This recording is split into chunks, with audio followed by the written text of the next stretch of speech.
have confirmed that you are all in good health. With that, my work is now complete. Congratulations are in order.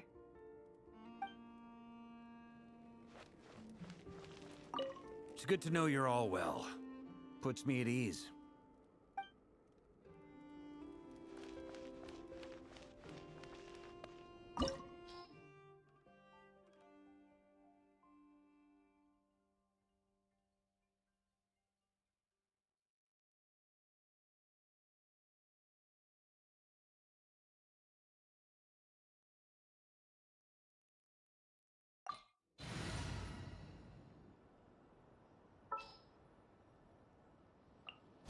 Anytime, any place.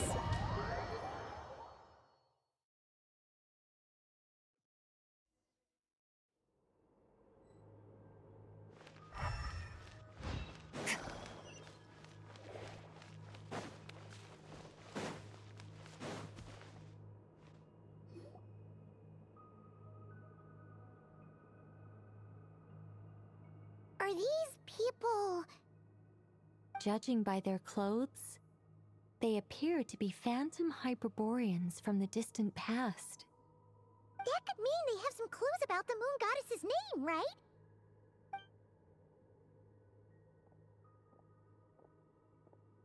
Hey there! Could you tell us what the moon goddess's name is? Sorry. That's probably a weird question, huh? How do we explain this? The moons are long gone, and their goddesses are dead. Their names no longer mean anything. When a new moon goddess is born, we will surely know her name.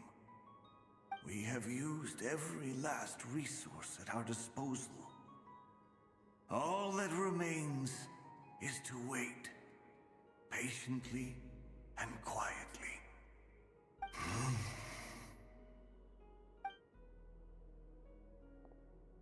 Were the people of the past all this devout? It looks like this phantom doesn't intend to converse with us any further. Surely the new moon goddess he speaks of must be Columbina. Alas, Kuthar's birth came long after the age in which he lived. But, maybe if we find a phantom from a more recent age, they might know Columbina's real name. True. Keep an eye out. We should be able to tell which era they're from by the clothes they wear. Yeah, you've been pretty talkative this whole time. What changed? Oh, nothing. I'm fine. You all make good points. When the Hyperboreans speak of moon goddesses, they mean the three from truly ancient times.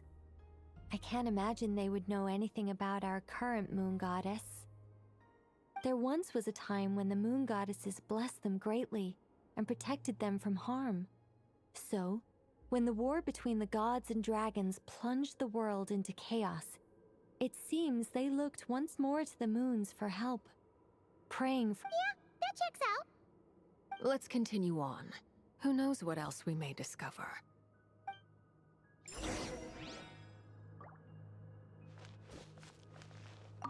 The moons have left for now, but they wouldn't...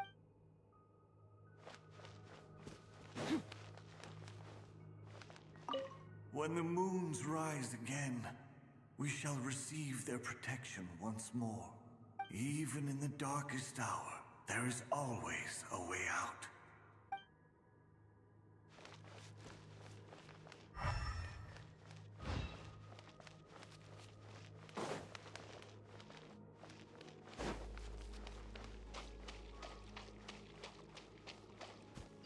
There's a door blocking this path. Not a problem. Try this.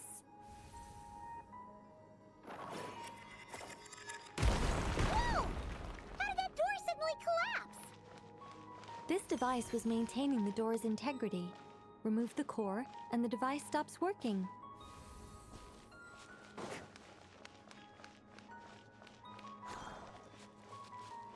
Is this our destination? Impressive.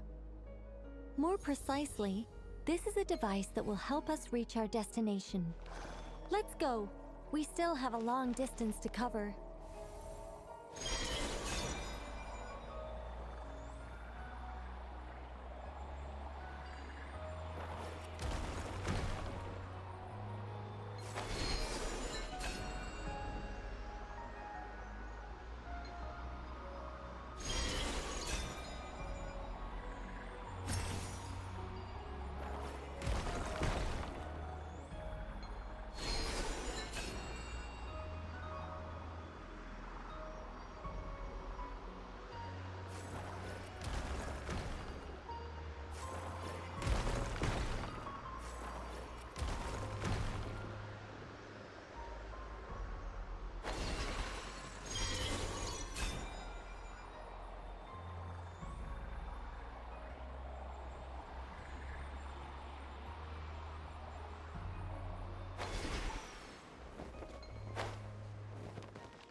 Let's try that device again.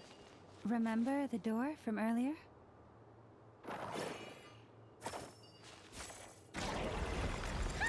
it works in reverse, too!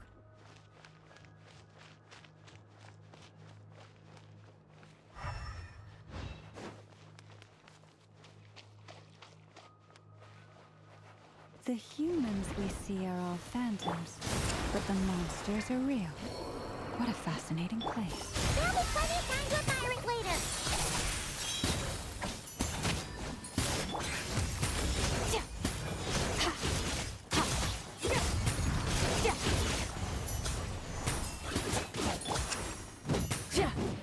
Light it up!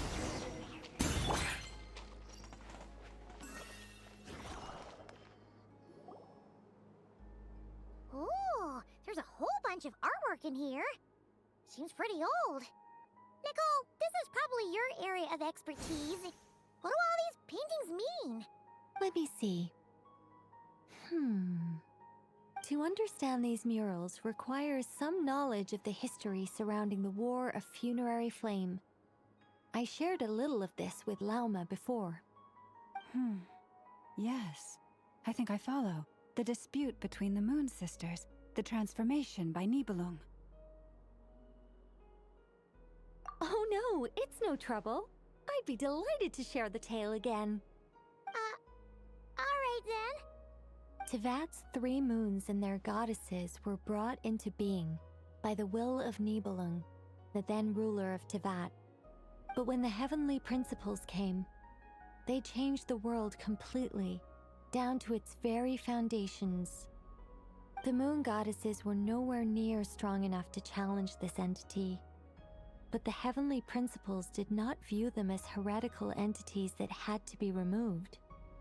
Essentially, the 3 moons existed to keep this planet alive and operational, which did not directly conflict with the heavenly principles' aims. Nevertheless, the inherent precariousness of this arrangement would soon be revealed. Nibelung returned. Yes. He did, and thus began the War of Funerary Flame, a battle for dominance between Nibelung and the heavenly principles. Discord would soon emerge between the 3 moon sisters. One would voice the opinion that they should follow Nibelung, for it was he who first hung the moons in the sky. Another would argue that taking sides in the conflict would only bring the world closer to ruin. There was no telling where it would lead. Especially since their creator had returned, bearing the perilous power of the abyss. Nibelung would eventually discover their disloyalty. He had all 3 imprisoned before transforming the moons into weapons with which to fight against the heavenly principles. What? Weapons? Yes, the very moons that had once defended the planet became instruments of death and destruction, striking terror into the hearts of all living things. And although the heavenly principles and the 3 moon sisters had once been at peace, it now seemed that the moons posed an unacceptable threat to Tevat. It is possible that the heavenly principles did not know of the goddess's imprisonment. If so, The weaponization of the moons would surely have been viewed as an intentional breach of the peace agreement. Regardless of who knew what, when, the heavenly principles shattered 2 moons and flung the other beyond the skies. Whether the goddesses managed to escape Nibelung's captivity after his fall, nobody knows. But this much is certain. From that day on, the moons no longer belonged to Tevat. The rejection slowly drained their power until eventually they passed away. So that's the full story. You say the moon ceased belonging to Tevat from then on. Why then would Columbina be born here? That is perhaps due to the lingering connection between the Frost Moon, which was not shattered, and this world. You could see it as the 3 sisters' dying wish. They never desired war. All they ever wished for was to protect this land. I see. If the final fate of the 3 goddesses is as you say, then Columbina faces the same grave danger. Our investigation has yet to bear fruit. We must hurry. Yeah, you're right. Let's keep going.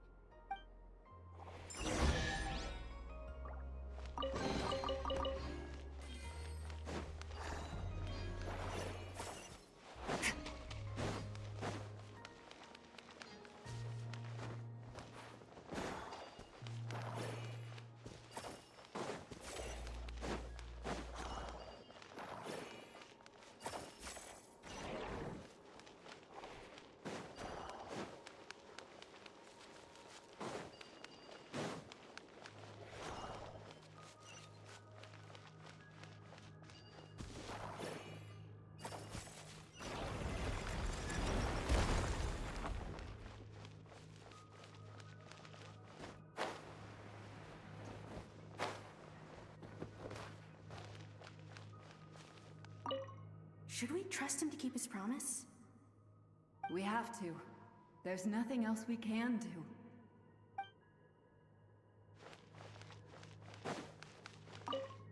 Why?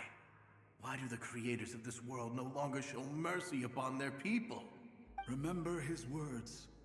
We must change. Wait, that's odd. Who is he? Is something wrong? No, not really. It's just that over 30 possibilities emerged in my head, so I can't be sure who he is. It's been too long.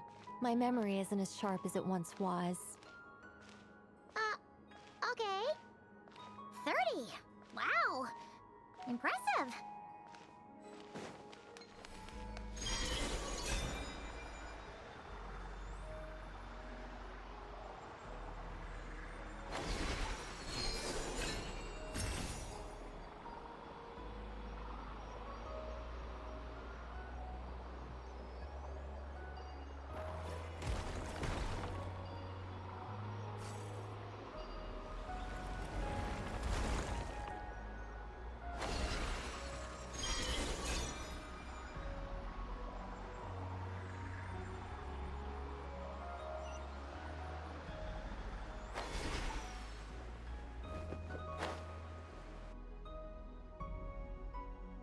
We're finally here. Guessing we'll need to activate this thing? Indeed.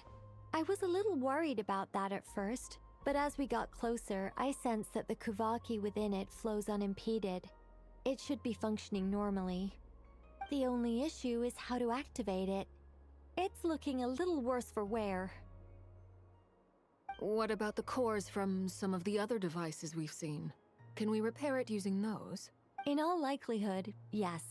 I imagine that would have been the Hyperborean's backup plan. Let's look for some cores.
Walk up, then jump down.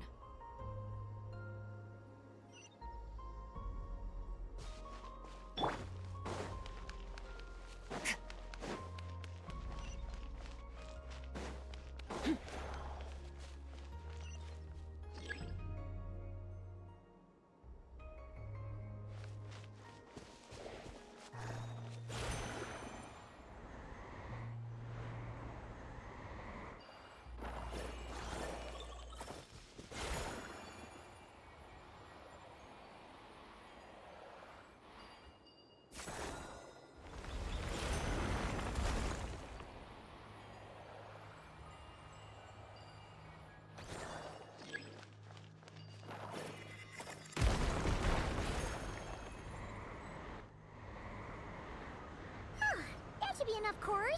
Let's head back.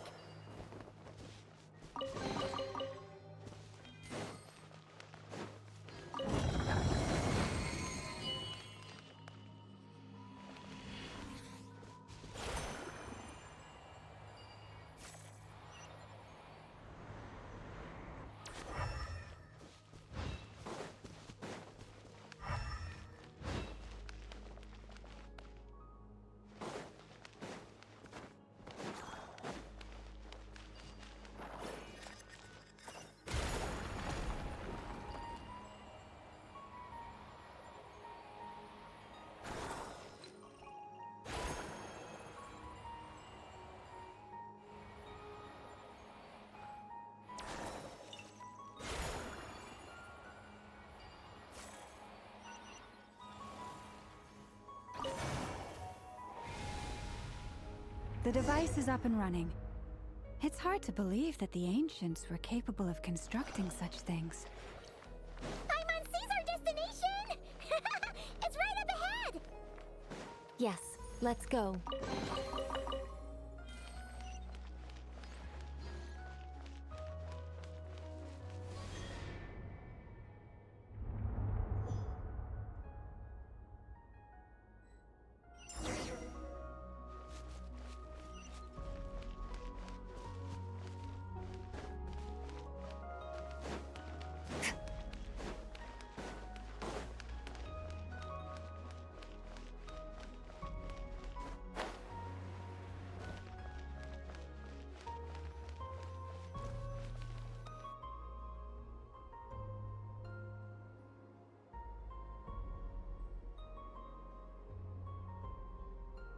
This is where the people of Hyperborea communicated with the moons. We need only place the moon marrow upon this platform on Moon Prayer Night, and we shall be able to open a portal to the moon and send our moon goddess back home. The assumption being, of course, that we can find her first. That's right. You want to know if it's safe there, don't you? And yet, she has no choice but to return. You know this. That's not the only issue here. This is the end of the line, right? Despite looking at historical artwork and talking to people from Hyperborean times, we're still no closer to learning Columbina's name.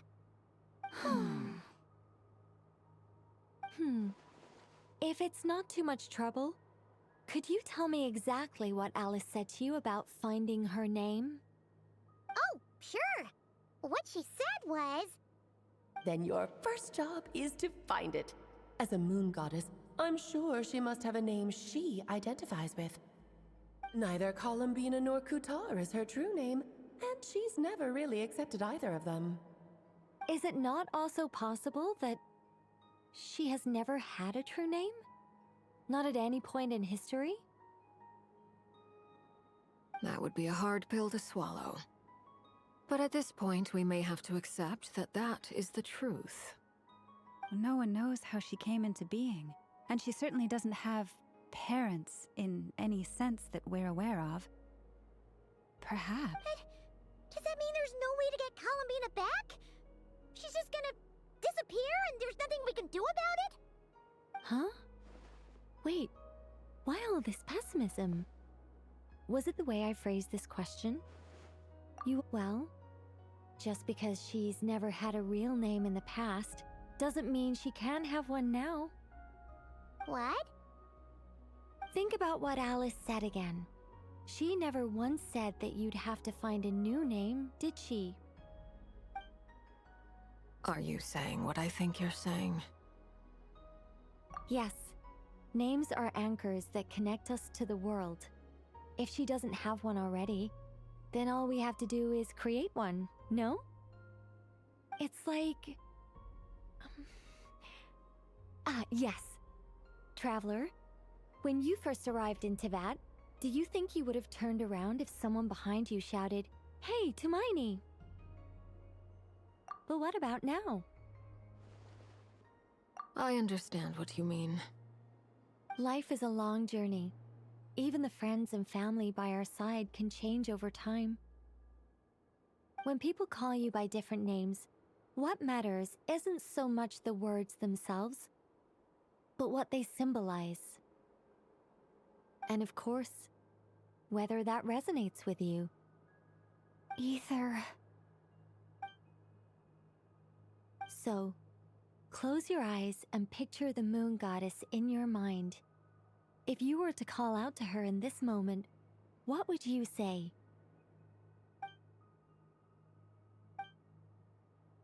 Columbina.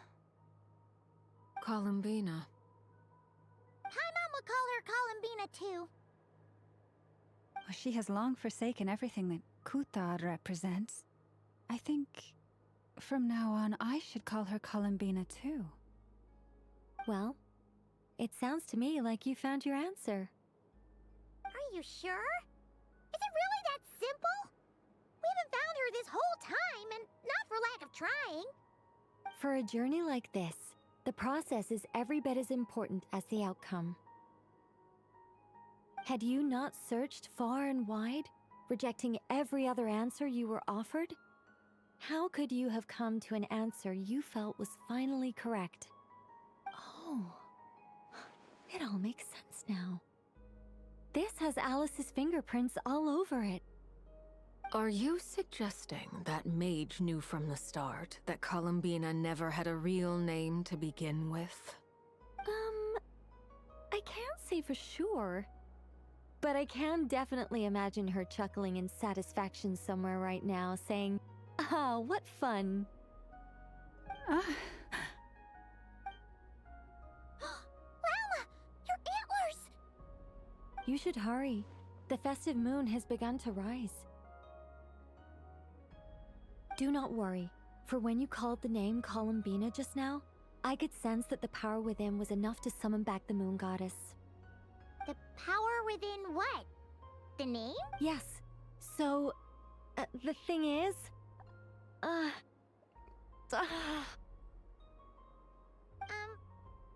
wrong now? This is so annoying. I really, really, really want to explain how that whole thing works. Starting from the founding principles of Teyvat and... Oh, I could talk about this for hours. But... Deep breaths, Nicole. Deep breaths. You're an angel. A sober, sensible, solemn angel who has her priorities straight. Okay then. Sorry for asking. Clearly a bad call on Paimon's part. Anyway, you all need to hurry. Last thing, remember how it felt when you called out that name. Then it is agreed. By the name Columbina, we shall find her. Then we'll throw her the best Moon Pair Night party ever! And at last, we will send her home.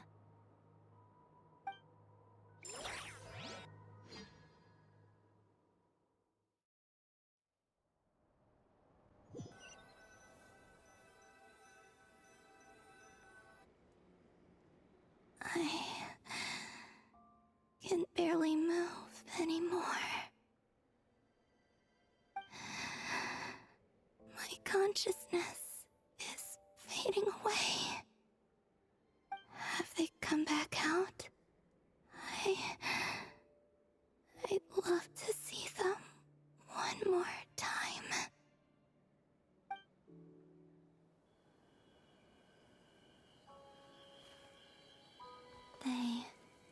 didn't make it.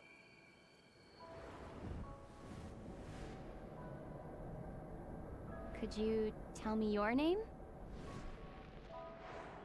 My name is... Columbina!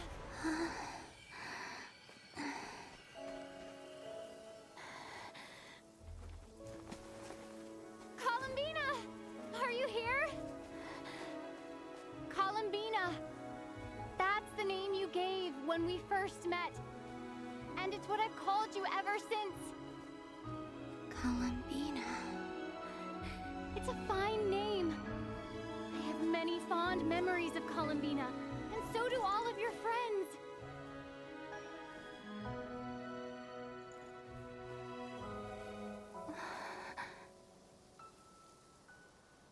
If you like this name.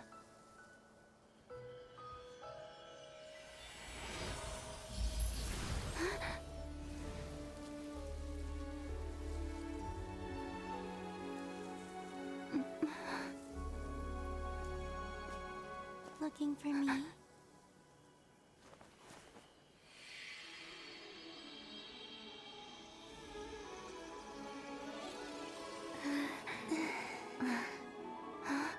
I like it. You can carry on using it. My name is Columbina Hyposelenia.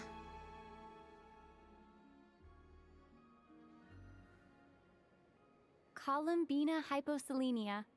That's a wonderful name. I never thought that Columbina would become my real name. But after I met you and my other friends, the things that this name stood for slowly began to change. It went from being a Fatui code name to something my friends call me.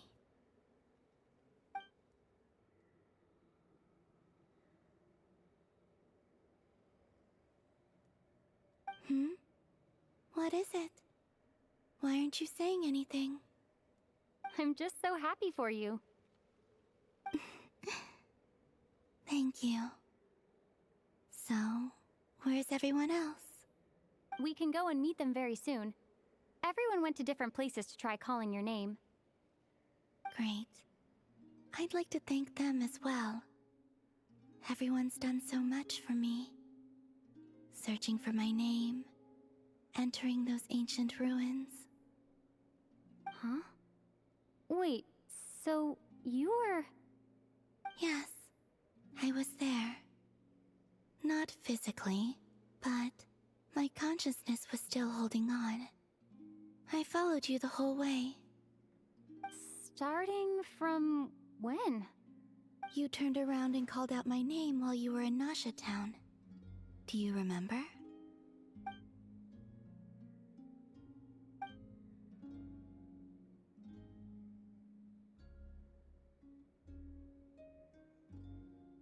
Let's go. We don't want to keep them waiting. Sure. In that case, come with me. But... Hmm? Before that, could you call my name one more time? Sure. Come with me, Columbina Hyposelenia.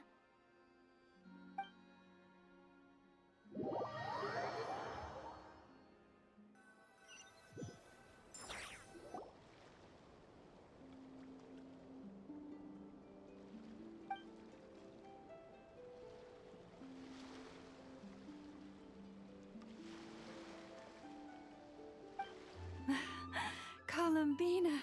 Oh, this truly is wonderful. Llama, I can't breathe. Ha ha! Just in time for Moon Prayer Night. It's good to have you back, Miss Columbina. Yeah, we were worried sick. Thank you, my friends. With your help, I now have a name that belongs to me. Columbina Hyposelenia. Where's the second half from? You added it yourself? That's right. It means... Born beneath the moon. Yes, And by extension, it can also mean born beneath this world. A fine name. Now, as much as it pains me to interrupt this beautiful reunion, I feel obliged to remind you that the Moon Prayer Night celebrations in Nasha Town have already begun. Don't you want to enjoy the festivities? There's so much to see and do. And some of the ambient lighting and entertainments were sponsored by the kind souls in the Hexen Circle. Nicole? Why have you turned into Dodoko? So you're Miss Nicole. Thank you for helping us, and for helping me find my name. It's nice to finally hear your voice. You're quite welcome. Guiding lost people to hidden treasure is what we Seelie do. And if you ask me, spiritual treasures are far more precious than material ones. Chests are all well and good, but this was what it's all about. Ah, so satisfying. Anyway, I had to go help Alice. It seems like she ran into some trouble. But don't worry. We're with you in spirit. We'll be celebrating right along with you. Keep an eye out for the Hexen Circle's festive stalls in Nasha Town. I think you'll like what we came up with. Alice said she even managed to rope B in this time. The Frost Moon Scions have also prepared various attractions. I believe Aino, Inefa, and their crew are setting things up as we speak. On that note, Nefer, about that request I made. It's all in hand. Yehoda is on site to ensure that everything goes off without a hitch. Wonderful. In that case, Traveler? Huh? Come on, Columbina. It's time to celebrate the best Moon Prayer Night ever.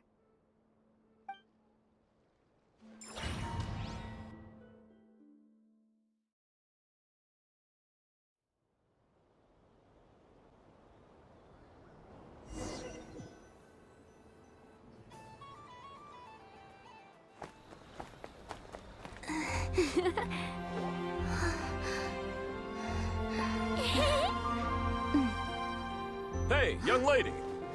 Would you like some Moon Prayer Night candy? Happy Moon Prayer Night! Oh, yeah, I almost forgot to say. Welcome home, Moon Goddess.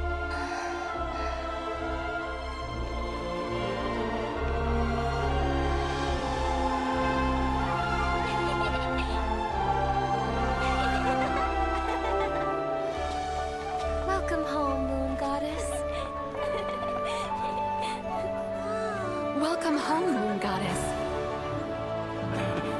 Welcome home, Moon Goddess. Turning Nasha Town into her home is a festive gift. A rather brilliant idea. Perhaps this is what Nodcry, Columbina's home, should have been like all along.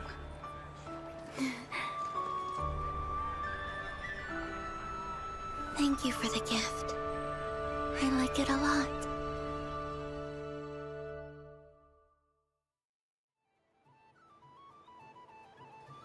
This feels like the surprise of my life. I do. I never imagined I'd ever get to enjoy Moon Prayer Night with everyone so freely. If you're happy, we're happy. Quite a strategy you came up with. Hide the tree in the forest.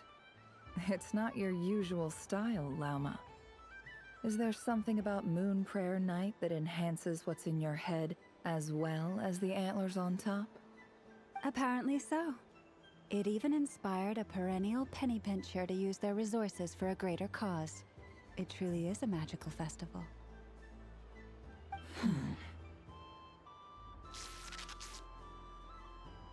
I see it now. This bickering is actually a sign of a strong relationship.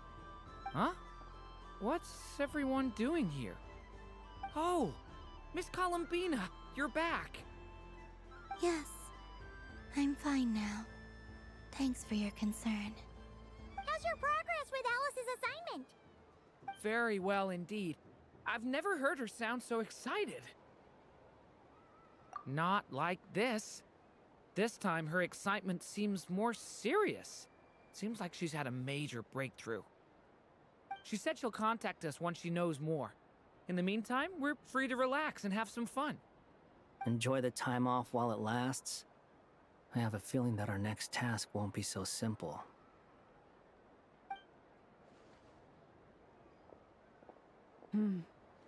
I should go. I still have a few things to attend to at the Frost Moon Scion stall. And I think I'll take a look around. With any luck, this once-in-a-year festival will come with once-in-a-year opportunities. Hold up a second. Where's Varka? I believe he made a beeline for the flagship the moment he entered Nasha Town. Ah, that's Mondstadters for you. They know what they want when festivals roll around. Goodbye for now, Columbina. I hope you have a wonderful night. I will.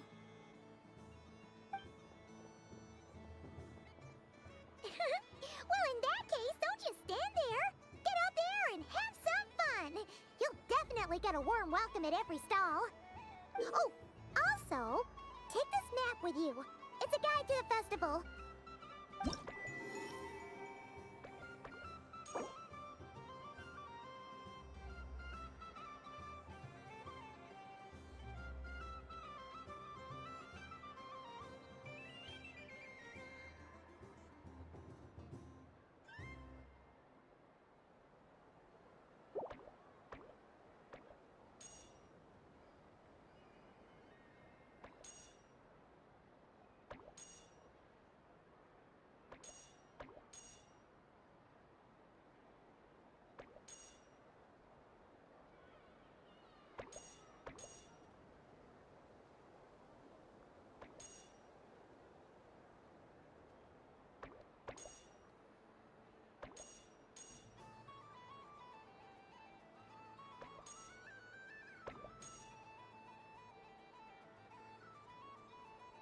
The Frost Moon Scion stall is over here. Lauma's invited a whole bunch of cute animals to celebrate too. Over there is the Hexen section. Alice seemed more excited than anyone about this festival, so she insisted on making it a grand affair. Oh, and then there's the Nasha Town local specialties, including... Actually, forget that. Better if you go check them out for yourself. Thank you. It looks like a lot of fun. You're not coming with me? We'll be around. But don't you want to browse by yourself for a bit first? Yep. If you find something you like and want to try it out together, just give us a shout. We'll be right with you. Otherwise, just relax and enjoy yourself. There's so much on offer, so try to experience as much as you can. And don't forget to stuff yourself with all the delicious festival food. All right then. Off I go. Where should I go first?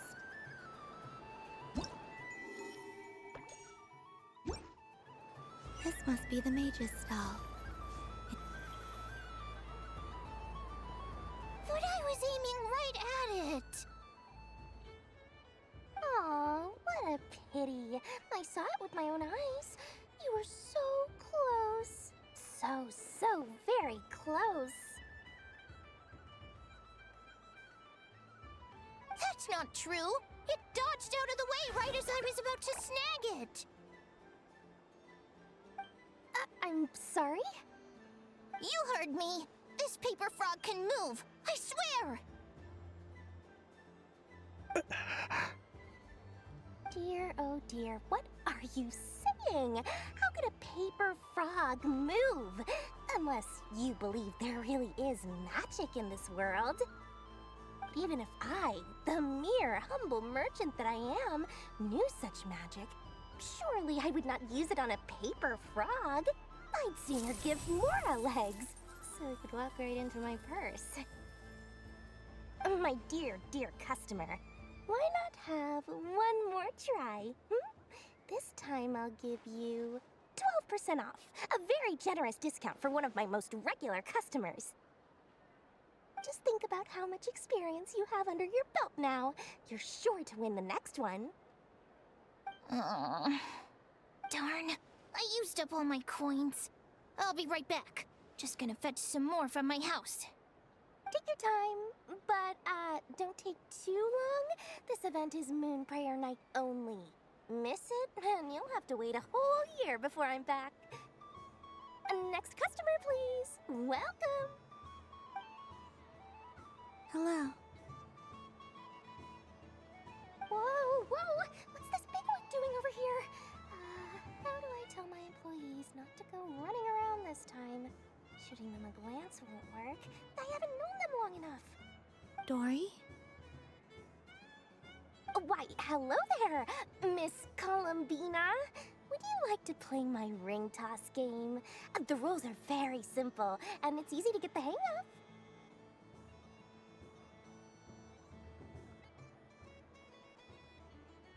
How much for a round?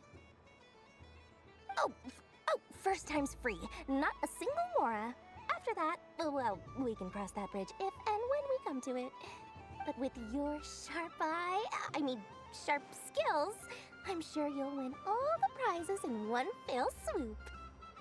That was an obvious enough hint for them, right? Right?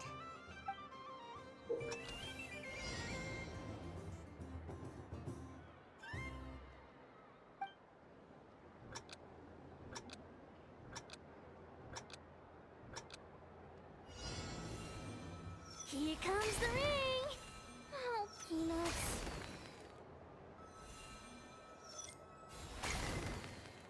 Change tracks.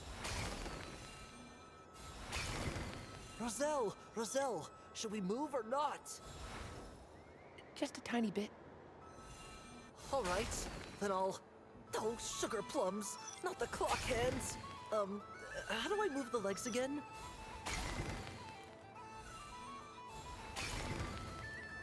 Stop it! Stop dodging!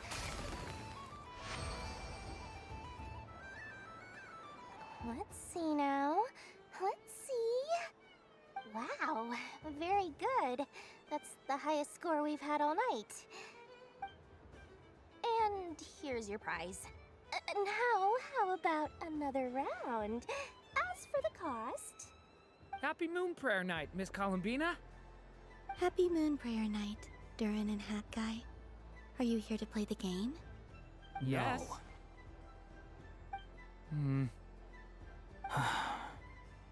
You said we were just coming here to say hello. I did, but then I recognized a few more people as I got closer.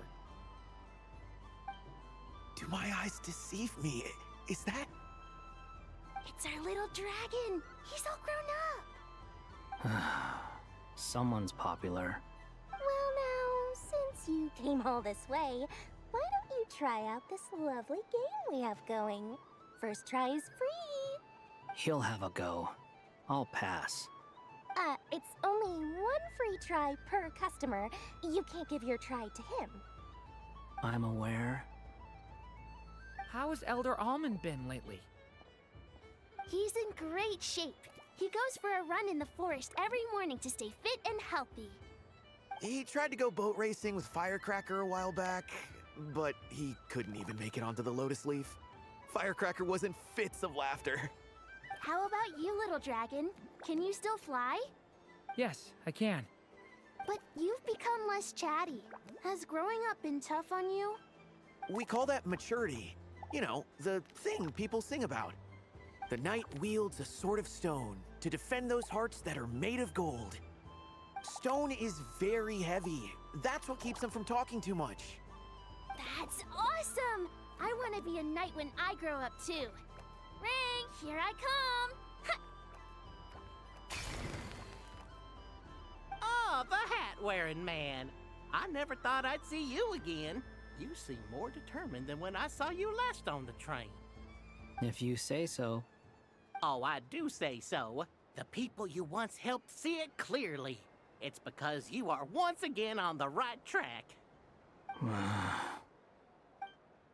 May the engine in our hearts propel us to the station of our dreams. I can move! I can move now, Roselle! What are they doing? Running into the rings like that? You got them all so quickly. I have never seen anything like this in all my travels. Is this guy actually an old friend of theirs? But how? They're origami animals and clockwork people from a fairy tale. Getting to know them would be quite an arduous task, unless they share a hometown? I have to get to the bottom of this. Next time I see the great mage Alice, I shall demand answers. Thank you, Dory. I had a lot of fun. Now for your prize. Where did I put it? Give me a moment to dig it out. Oh, sweet grand prize. How I wish I didn't have to let you go. Good thing I've already turned a profit from the customers earlier in the night. Otherwise, I'd have wasted all my hard work. Okay, I'm back. What? I leave for 2 seconds and someone's already claims the grand prize? Oh, well, these things happen, you know? Perhaps you'd be interested in one of the other prizes instead. We've got all kinds of wonderful goodies here. Is this the thing you wanted? Here, you can have it. Huh? But... Don't worry about it. It will be happier with you. Oh, thanks so much, Miss. Moon Goddess. Oh, goodness gracious, Columbina. Give me strength. How am I supposed to make any more money from this child at this rate? Daddy, look! That's the game I was telling you about! Forget it. She is the Moon Goddess after all. I'll think of some other way to swing this. Maybe I can try to hook this new kid.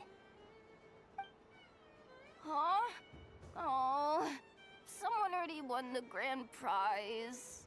You can take mine if you want. What? Why? Why are all these bleeding hearts coming here to ruin my business? Happy Moon Prayer Night, everyone.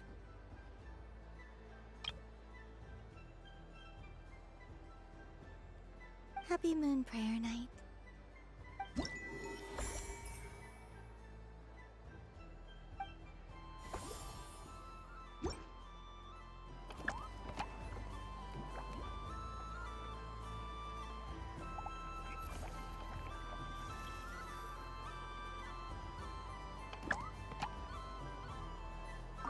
If all the prizes are gone, I might as well close up shop for the day. But you haven't had your fill of fun yet, right? So the next time a customer shows up, you're going to have to run faster, all right? And remember, run out of the rings, not into them.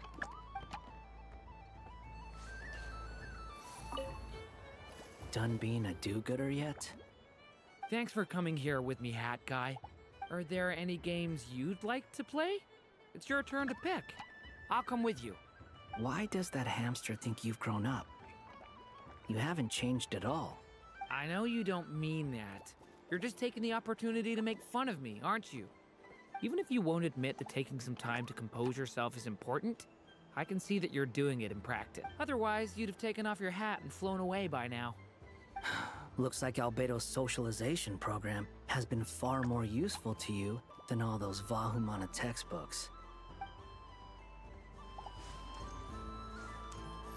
Happy Moon Prayer Night, adventurers. May you have a lovely evening.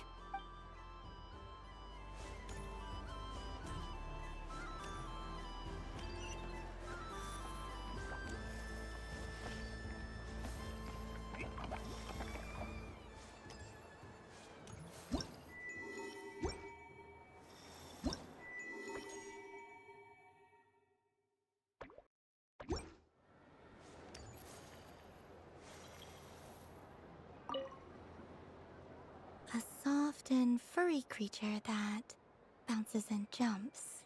Welcome home, Moon Goddess. This one talks too. Allow me to introduce myself.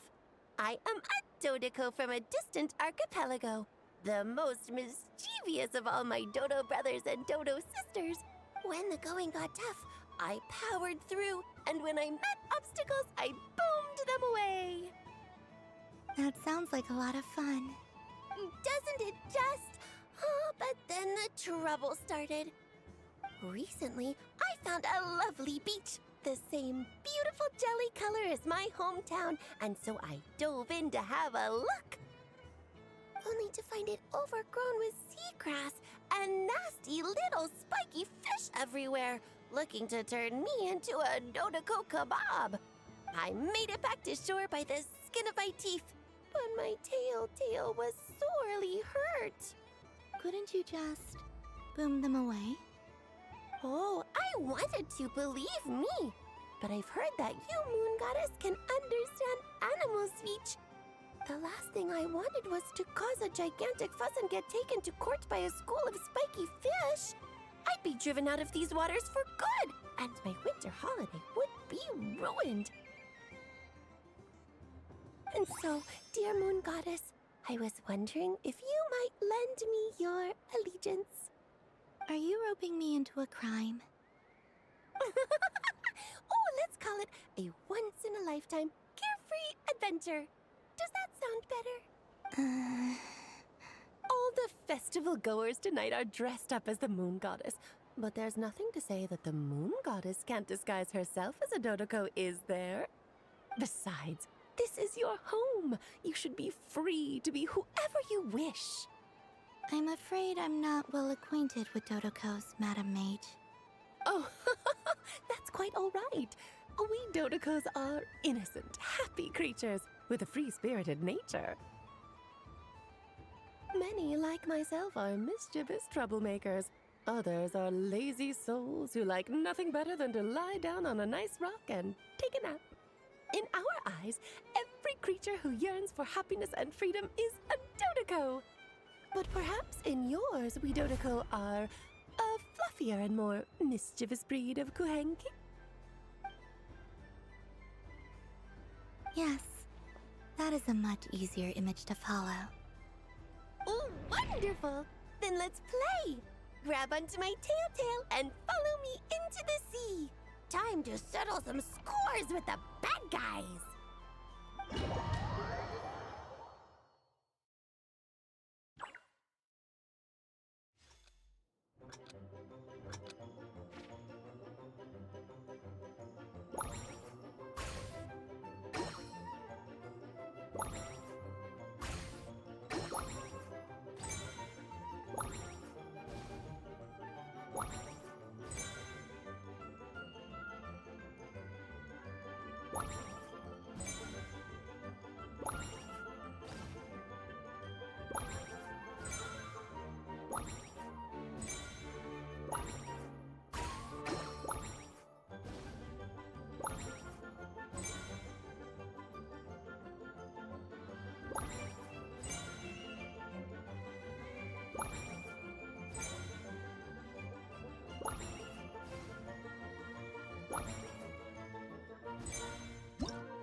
Ooh, a remarkable talent! So, what do you make of it? The use of Jumpy Dumpties doesn't come as naturally to me as Kuvaki, but their unpredictability makes it fun. I think they call this novelty. Indeed! And how did it feel blowing those pesky nuisances away? Not bad. Any guilt? What do you mean? Oh, wonderful! Lovely answers to all three questions. You've passed the safety test. Now I can give this special bomb to you as a souvenir. Remember, if you find any meanies living on the moon, you can use this to boom them into oblivion. I will.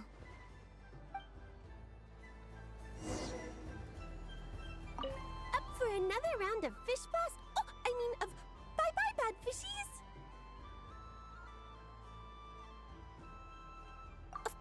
Of course! Feel free to come back whenever you like. There's always time for a dodo venture.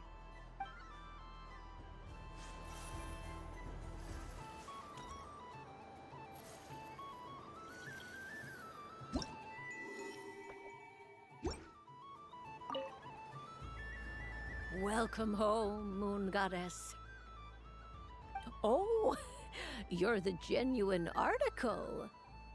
Alice was right. This Moon Prayer Night was worth watching after. Another one that talks. Greetings. Pleased to make your acquaintance. I am the Hexenzirkel member they call B. Barbeloth Trismegistus. Columbina Hyposelenia. Pleased to meet you too. Hyposelenia. A fine name indeed. Now then, Miss Columbina, do you wish to hear a mage's divination? Divination? The Frost Moon Scions used to ask me what would happen in the future. Is this like that? From the perspective of the one seeking answers, perhaps. As you look to your journey ahead, if you seek to understand the unknown, resolve your doubts, and soothe the confusion in your heart, divination could be for you. The unknowns on my journey. Of course, if one wishes to peer into fate, then hydromancy is the more precise option. But that is a complex affair, and to relegate that majestic art to the status of a festive amusement would seem somewhat uncouth. Besides, it is sometimes better to not know fate with great certainty. Hence, I shall use the suitably festive Luna Arcana to tell your fortune instead. It is more popular with the youth in any case. Lunar Arcana. Indeed. Unlike hydromancy, this will only display possibilities and trends. People like to think of themselves as creatures of agency and free will. Peering too far and too clearly into the future is detrimental to both body and soul. I'd like to give it a try. Of course you may. Come then, take a seat, Miss Columbina. Before we begin, are there any specific questions you would like to ask? Let's stick to general possibilities and trends, like you suggested. Ah, very well. Then I shall use the basic Lunar Arcana deck. Now, try to relax. Cast your mind upon the things you have experienced and the things you are soon to experience. I will shuffle the deck. Would you like to cut the cards yourself? You do it. No problem. Now then, to make things easier for the seeker, that is to say, you, I shall decipher the cards from your perspective.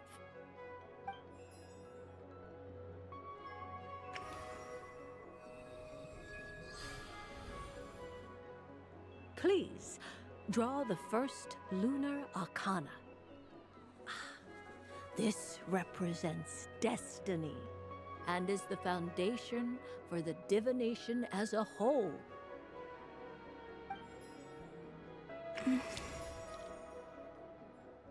Now, draw your second card.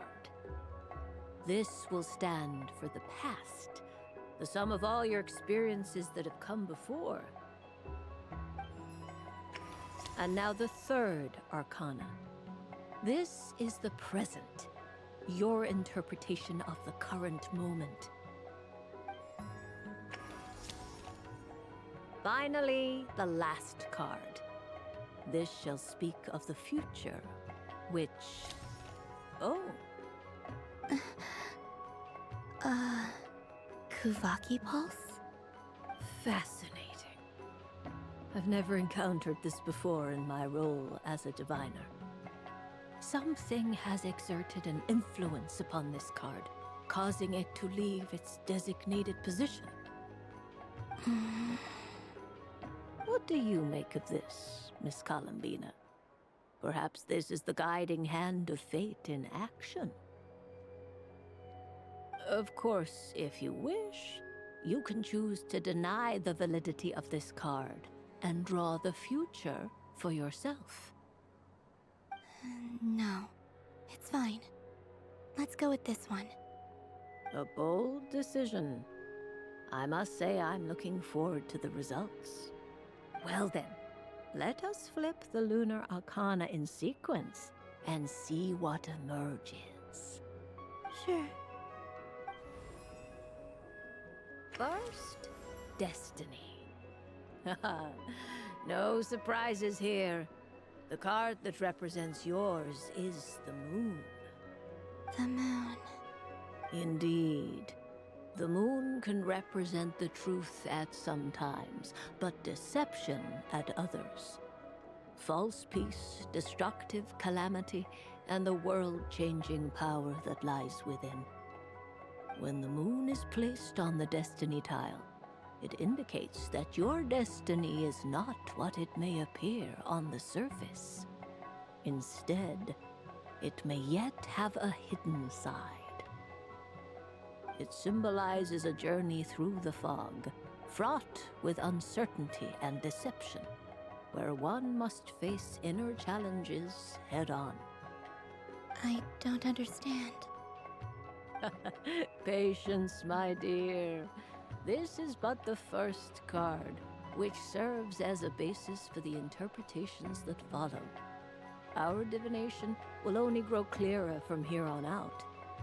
Now then, flip the second card, the one that speaks for the past. Ah, the Hermit, but inverted. Inverted? Yes. The Hermit symbolizes solitude, introspection, and the pursuit of truth. When inverted, it represents isolation, truth out of reach, and a path that leads one astray. Combined with the moon as one's destiny, the Hermit inverted represents a choice you made to stand alone in the past. It was a choice made not out of fear or arrogance, but for reasons that others could not perceive. You fumbled through the darkness without a guide, but you did not find your way. Rather, you went astray. More than once, it would seem. Is this about how I became Kutar despite not wishing to become a god? And how I joined the Fatui because I yearned for a place to belong? I suspect only you know the answer to this question. All is not lost. The past is in the past, and so it shall remain. Shall we look into the present now? Oh my. The Lovers. One of the most interesting Luna Arcana. What does this one mean? This means that you have had an unprecedented emotional experience. The joy of finding your soul becoming intertwined with that of another. A precious and wonderful thing indeed. It's true. I've made a lot of friends recently, and they are very good to me. I like them a lot. That sounds lovely. I am most delighted for you. The Lovers can also represent important decisions, perhaps related to a parting of ways. Now, if I were to guess... Yes. My return to the moon. I understand. Parting with friends is never easy, Columbina. But rest assured, this is not the end of your journey. There is always another story waiting to be told. The future always lies ahead. The future. Well now, it's finally time to flip this most mysterious of cards. Why did it appear? And what does it wish to tell you? I'm ready. Very well. Flip this card and see what lies on the other side. Oh. Miss Barbeloth? What is it? This card is death. That doesn't sound very good. It depends on how we interpret it. It is true that it can represent an agonizing death, a complete and utter end, but at the same time, it can also represent rebirth. Do not forget that your destiny card is the moon. That lends your future many different potential meanings. If death spells the end, is it unavoidable? As I have said, divination can only display general trends. It is a rough guide, but it does not show predetermined outcomes. Allow me to summarize it for you. In the past, you may have lost your way, but now you have gained new connections and new strength. You now face an important decision, one that may bring about a great change in what is yet to be. This change might, in turn, be the end of all things, or their beginning. But remember, everything is subject to change because of the moon present in your destiny.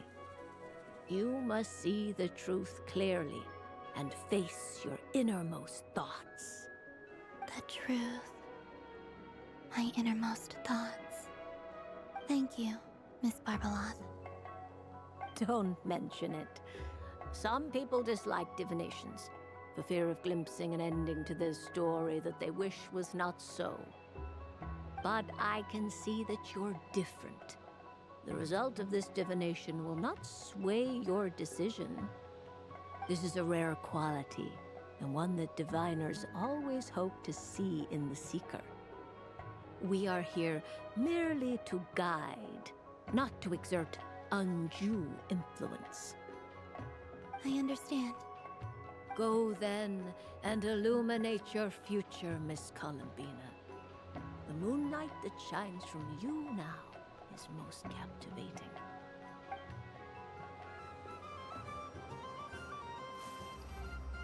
The death card made a most enigmatic appearance. The moon for which Miss Columbina is bound, I fear. Fretting is of no avail. I will have a chat with Alice about it sometime.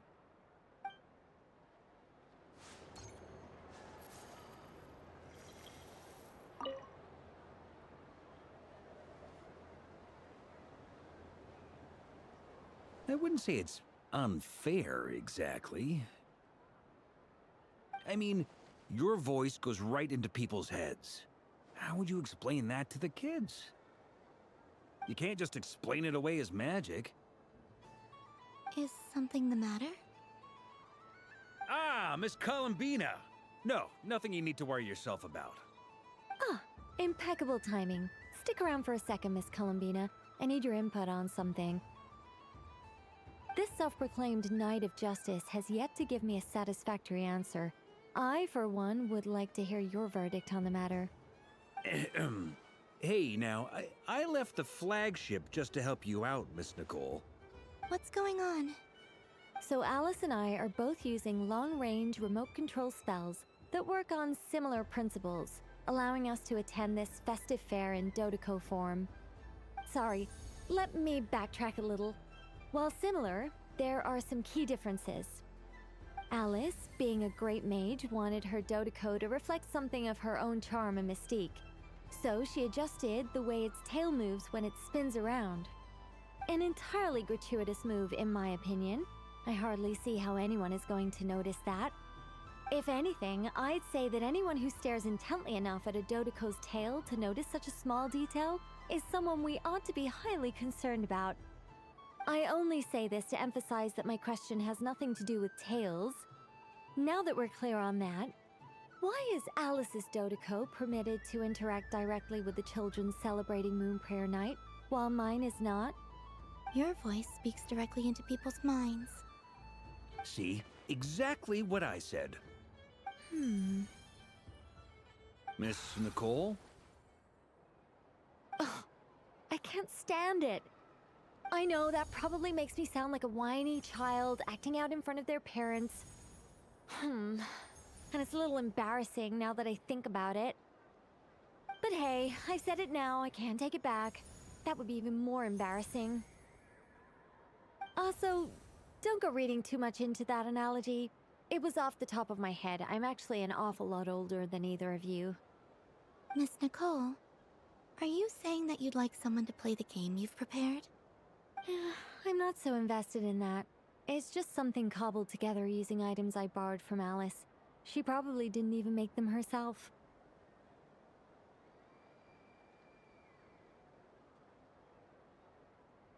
The point is, I want to know everyone's thoughts after they receive their prizes. But as you've said, I can't just ask. I've been biting my lip for so long, and I've had no one to vent my frustrations on. I thought this was going to be a nice, straightforward festival where I'd get the chance to guide people to treasure. Well, can I play? I can't guarantee that I'll win a prize, but... You will? I'd like to try.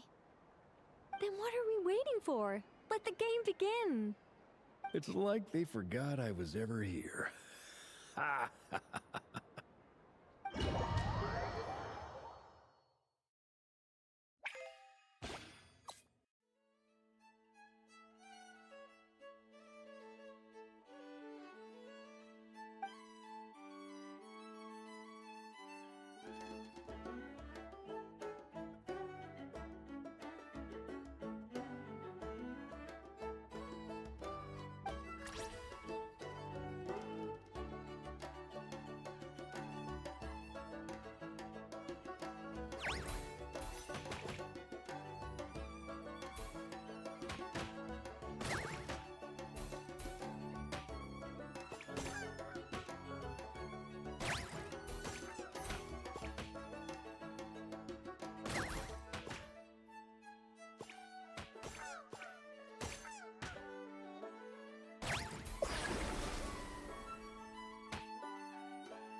Congratulations, Miss Columbina! With your great wisdom, you have overcome every obstacle in your path and conquered the great challenge posed to you by fate. Fate? Well, something to that effect. If you'd prefer something more poetic, it could be the icy winds or the dawn. Anything you like, really. You could even go with the challenge posed to you by Dodeko, if that's what you're into. Anyway, you can take or leave my suggestions. Moving on. All my hopes are now resting on this. Can I open it now? Stop teasing me. Please, I'm begging you. No more talk. Just open it. Wow. What a lovely sculpture. Classic and cute at the same time. Thank you, Miss Nicole. I'll always treasure it. Ah, there we go. Music to my ears. You have my sincerest gratitude, Miss Columbina. Thank you for sharing your precious time with me and fulfilling my wish. Don't mention it. You've all done much to help me. And still, I'm the one receiving all these gifts.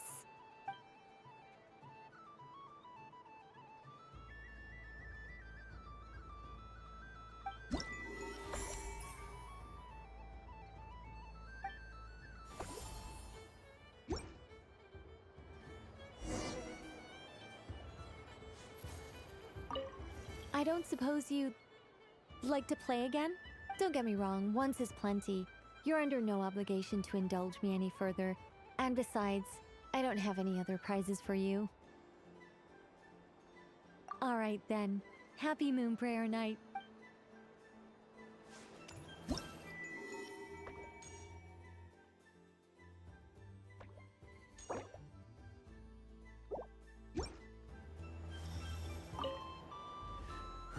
It'd be rude to just leave without saying anything.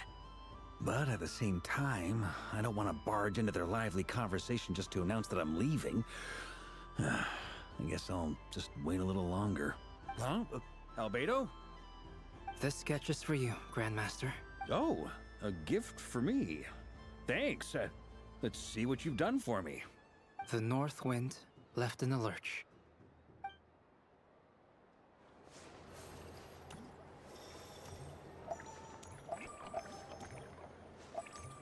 What's this? Should I give it a try?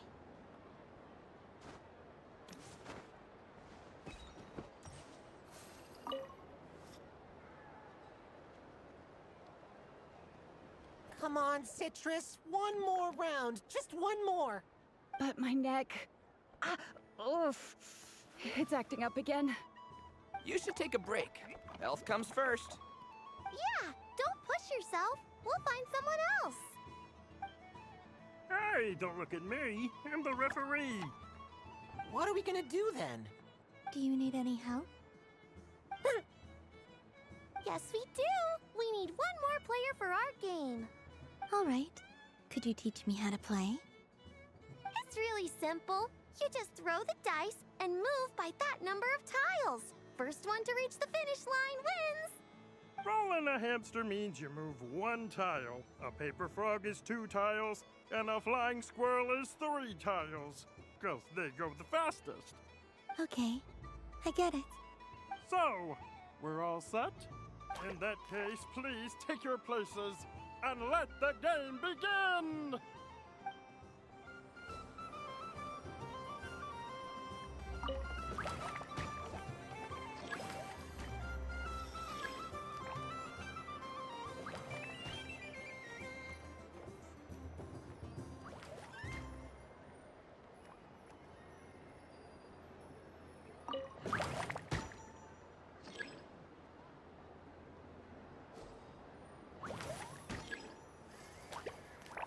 And the winner is Stampy! Well done!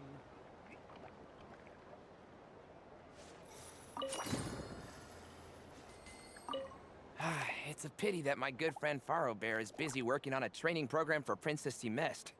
If he could have been here, the victory might have been his.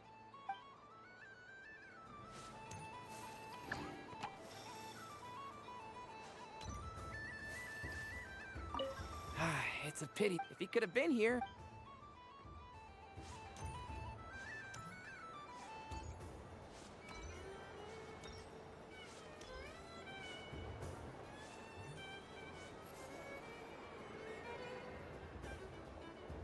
Dodoco's Whirligig!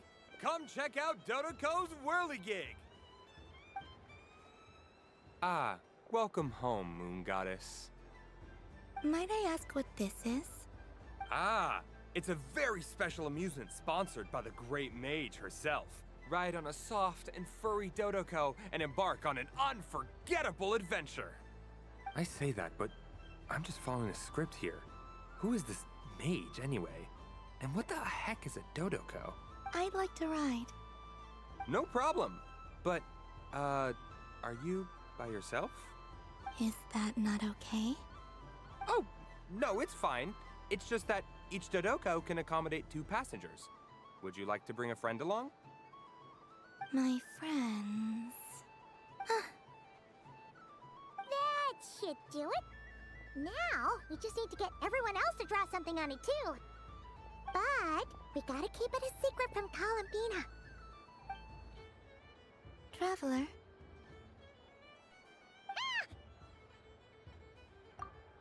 I want to go on that ride. Will you join me?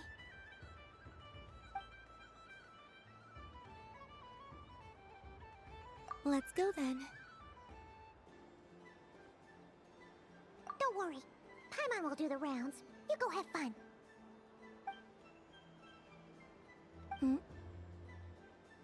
All right. I think we have to wait in line over there. Please take your seats. For safety reasons, you mustn't try to leave the ride before it comes to a complete stop. All right, you're all set. I wish you both a wonderful journey.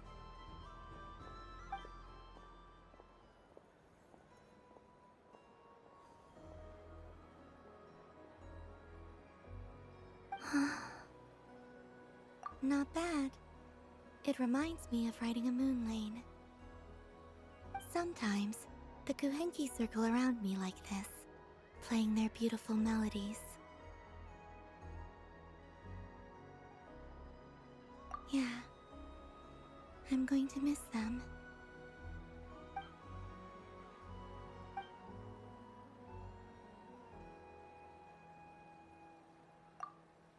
It does.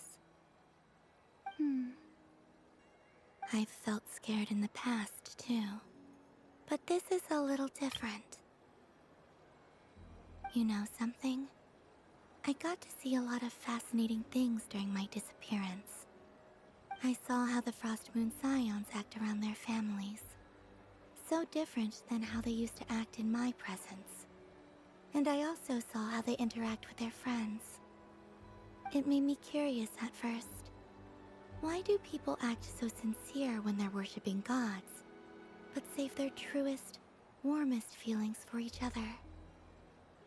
Slowly, I came to realize that it's because they trust one another. They know, deep down, that they'll be accepted for who they are. All of it. I know. I knew it the moment you started calling out my name. What I fear now is the end. I fear losing all this the very night I have gained it.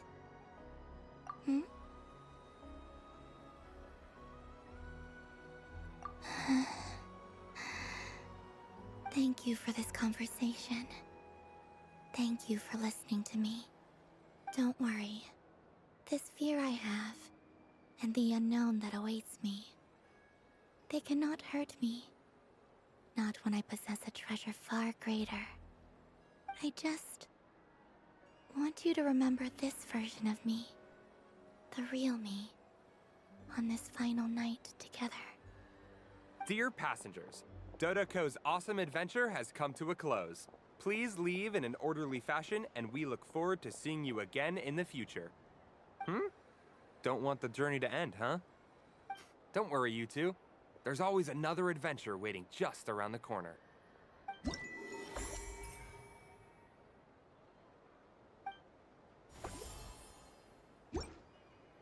So this is the Frost Moon Scions area. It feels very familiar. But everyone looks much happier than usual. Dodoko's Whirligig. Come ride on a soft and furry Dodoko and embark on an unforgettable adventure.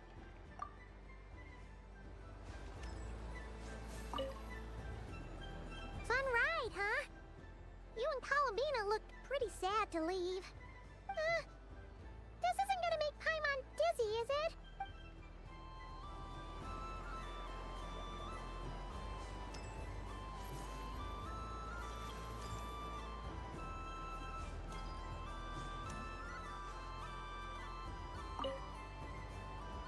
If this were any other day, I'm sure it would make for a great photo opportunity. But Moon Prayer Night has rendered my antlers uncomfortably large. Doesn't it look like this rhyme-horned deer has 2 sets of antlers?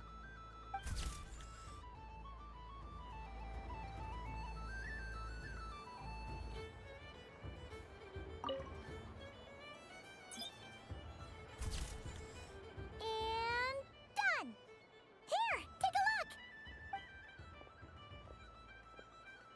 I think it looks quite funny. Well, Paimon thinks it's super cute. It looks like a silly chic badger and a rhyme-horned deer that's about to fall asleep. Maybe I'll stand on the Sheik Badger's side instead. It looks like we've attracted the attention of quite a few animals. Let's make room for them.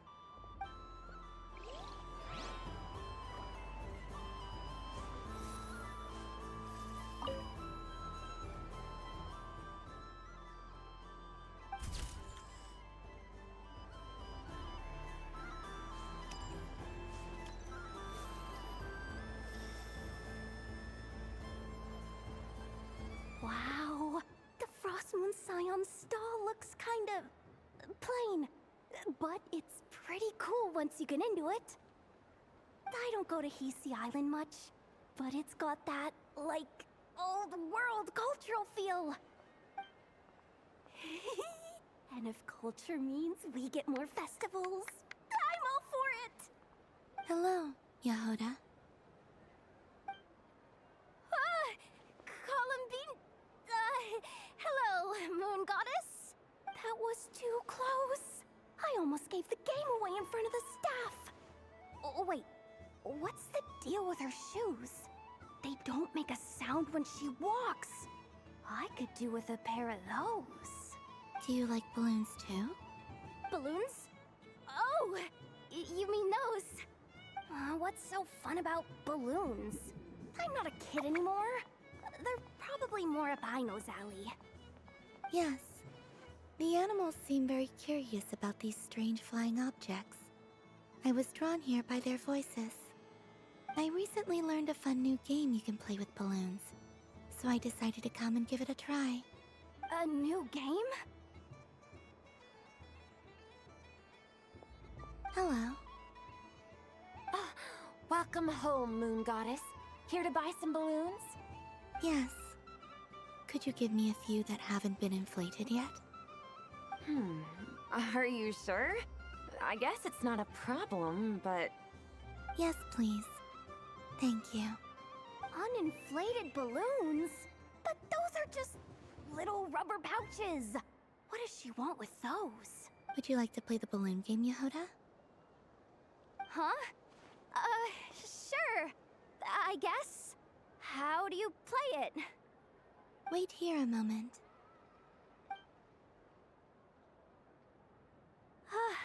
Oh. This is so weird. What have I got myself into now? I thought I saw Columbina nearby. Uh-oh! That's the fourth Harbinger! Although she's helped us out quite a bit, she's good people, right? Is she looking for Columbina? Oh, guess that's my ticket out of here.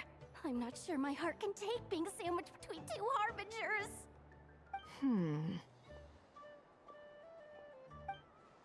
Which stall is she checking out? Oh, it's that other Frost Moon Scion's one. Try on the headgear, see what it's like having antlers or animal ears for a day. Oh, I wouldn't be caught dead wearing that stuff. So embarrassing. I have enough gear to carry as it is. Wait, what? She put it on? How peculiar. This would take some getting used to. I wonder if this is what it's like for Lynette. It really suits you, ma'am. What is this? She was so intimidating a moment ago, but now, dang, she's really rocking those ears. How does she make them look so cool? I suppose I may as well keep them on for now. All part of the festive experience. She's coming this way. How do you do, Miss Yehoda? Oh, jeez. Don't talk to me while wearing that thing. Where am I supposed to look? Oh, hey there. I'm looking for Columbina. Have you seen her? She just... Huh?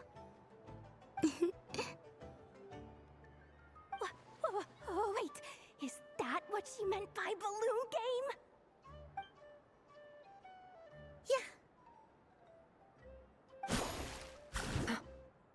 Huh? No fair!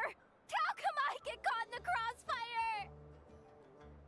An ambush from the rear? Is this a declaration of war, Columbina? Would you like to play too, Arlecchino? Seriously? Are they gonna start some beef right here, right now? Gladly. That said, I believe there is another who would like to join. Boss Nev! Thank goodness! You've gotta get me out of here! Things are kicking off big time! Hello there. I'd like 10... no, make that 20 balloons, please. Uninflated. What? Miss Moon Goddess, I hope you're prepared to pay the price for assaulting my employee. Welcome to the game, Nefer. Just to be clear, let's keep this a fair fight, okay? No strange powers, please and thank you. Naturally. Don't just stand there, Yehoda. Aren't you going to team up with me? Huh? Do I have to? Of course. Don't forget, the Curatorium has a reputation to uphold. I knew something like this was gonna happen.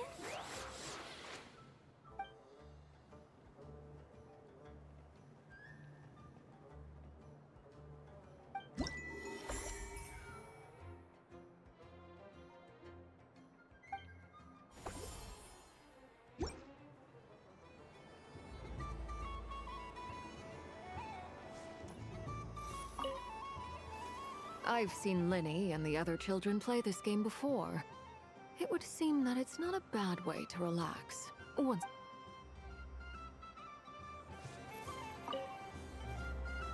Welcome home, Moon Goddess.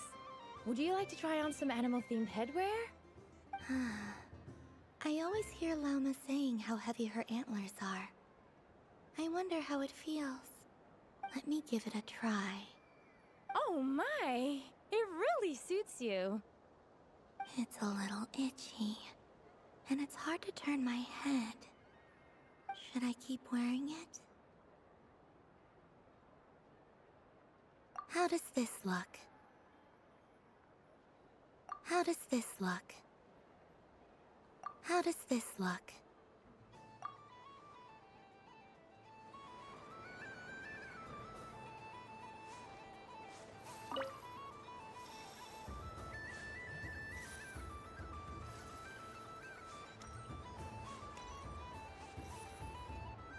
Sunny days! I prefer sunny days. Ah, well, you are as warm as the sun itself, Moon Goddess. Very well. I believe your spirit animal has to be this most adorable chic badger. Wow! Thank you, Mr. Talking Magic Lamp. Have a very happy festival, Moon Goddess. Lance? That's you, isn't it? It's our little secret, my dear traveler in Paimon. Okay, sure, but why are you here selling sugar sculptures? Everyone celebrates in their own way. After gazing into the abyss and spending time around gravestones all year, what better way to relax than to see sunny smiles on the faces of the living? Besides that, I like to think of myself as a fair judge of character. I dare say matching personalities to confection suits me rather well. That's not what Paimon was talking about. Aren't you afraid that your true identity might be exposed? Should I be? There is all manner of magic in the air this Moon Prayer night, thanks to the work of the great mages. I see Miss Columbina is hiding in plain sight. Why should I not do the same? Why miss this rare opportunity to enjoy a special evening in my true form? Fair enough. You got a point there. People who don't know you will probably think you're just a talking lantern. Well, now that we see eye to eye, what brings you here? Not a search for your spirit animal, I presume? Ah, well, actually... Here, Oh, this is... How wonderful. A beautiful idea. Yeah! We just met Barka, and he said that having everyone draw their own section was kind of boring. So, he did your bit for you. Ah, Varka. Ever the maverick. I see his artistic skills are truly one of a kind. In that case, I shall paint something on Mr. Albedo's behalf in a short while. What? Why not now? Ahem. Welcome home, Moon Goddess. Phew, that was close. Hello, Flins. She recognized you right away! What keen eyes you have, Miss Columbina. Especially considering they are shut. I did not see you. Rather, I sensed you. I can sense the fluctuations in Kuvaki all around me. One would expect no less of the Moon Goddess. Might I interest you in some candy? Yes, please. Excellent. I shall make some for you right away. Hmm? Something the matter, Miss Columbina? What about my spirit animal? All the other children carrying sugar sculptures are talking about it. Wait, is she taking the test seriously? Ah, my apologies. How could I neglect that? You are quite right, Miss Columbina. Every one of us has a magical creature living in their heart. Would you permit me to help you find yours? Yes, please. Do you prefer the day or the night? Night. Which of the 4 seasons is your favorite? Winter. Think of a perfect day. What is the weather like? Sunny, rainy, or perhaps cloudy? Rainy in the morning, sunny at night. What kind of answer is that? Forests, lakes, and open seas. Which do you prefer of these? I like them all. Imagine you opened your very own shop. What would you sell there? Moonlight, I think. Wow! Paimon would totally shop there. It wouldn't cost anything. You'd just need to visit. Aha! I believe I know what your spirit animal is. Here, for you. Oh, it's a Kohenki! Indeed. A free-spirited being with a deep love for all things here in Nodcry, who selflessly lends her aid to as many people as she can reach. It is the perfect fit for you, Miss Columbina. Thank you. It would be my honor. But you shall have to forgive me. We have known each other for quite some time. I doubt there is any answer I could give that would come as a surprise to you. So instead, would you accept this sugar sculpture as a token of our friendship? It's a lantern. Hey, why don't you two go enjoy your candy over there? Paimon wants to try out this spirit animal thing too. Right, Flint's? Come on, play ball. I get this drawing done. But I want to hear Paimon's answers. Ah, but it'll probably take ages. Paimon's a complex soul. And we don't want your candy to melt while you wait, huh? Oh. Okay then.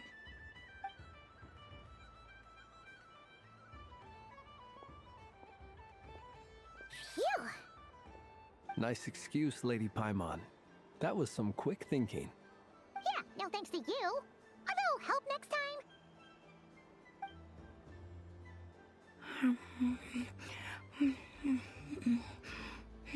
It's sweet. Is that Laka berry? I wonder what flavor the traveler got. This way, this way! It's the candy-selling lantern! I'm coming! Ah, of course. Traveler, maybe we can share? Yes. I found out recently that people share their food sometimes, so I'd like to try it. Or is that a no? Thank you.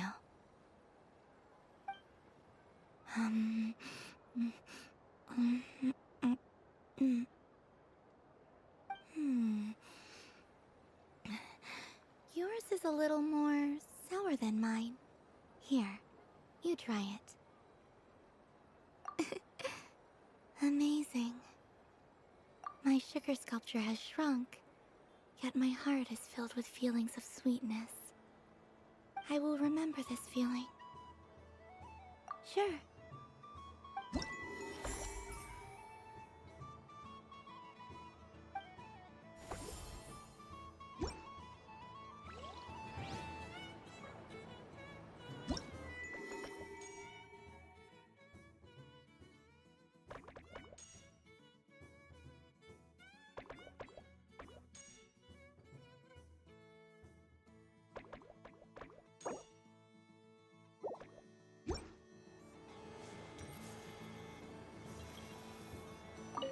Something about festive lighting always has a way of putting the warmest smiles on people's faces.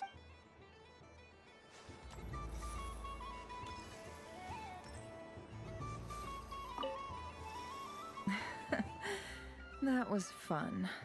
It's a shame Ashru doesn't like playing with water, or I'd have roped him in as well. What's this? Should I give it a try?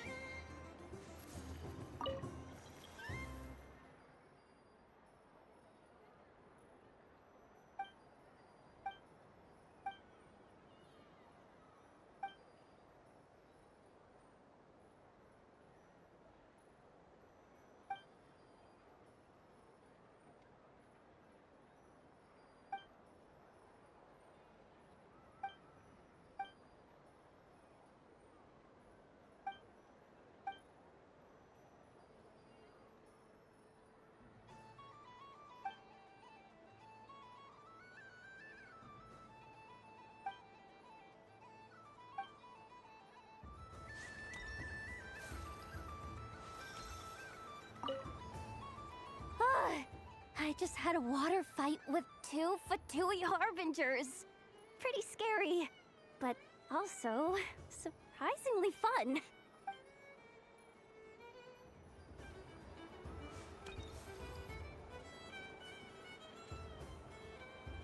I wish for a never-ending supply of laka berries. What a humble wish. Probably written by a child.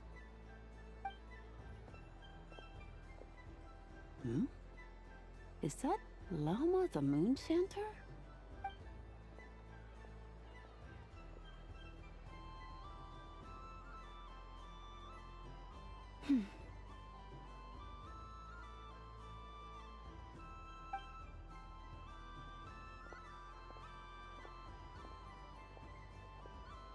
I wish that the long plume ibises would stop biting me. Oh dear, poor Lauma. All right, I'll write that one down for you.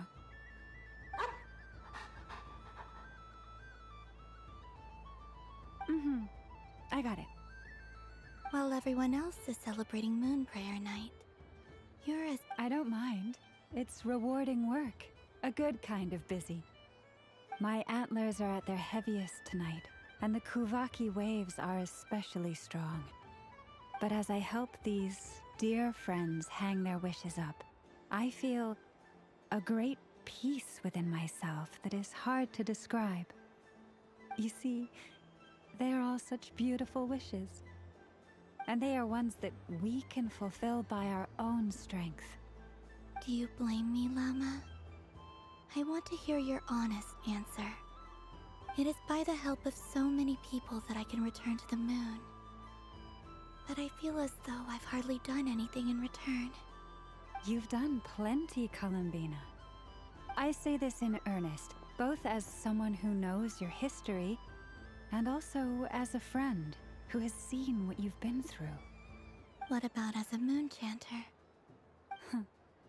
I feel proud to honor our moon goddess's wish. And I'm sure any moon chanter in history would have felt the same way. Thank you for your kind words, Lama. But... Since you asked for my honesty, I won't lie to you. My feelings are mixed right now. Besides pride, I also feel...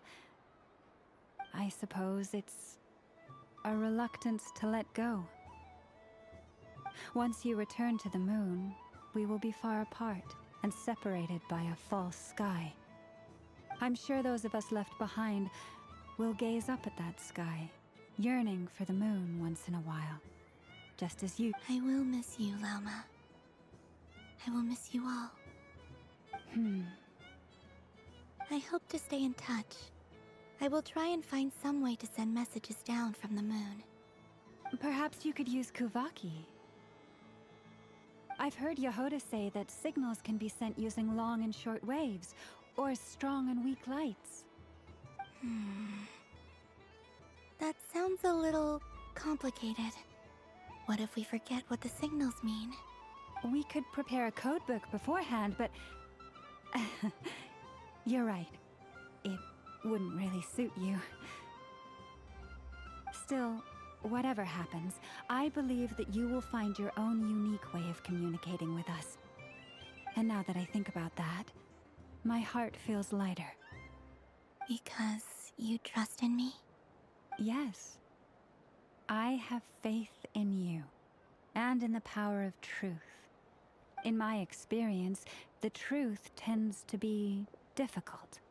But that's what makes it stand out from what is false.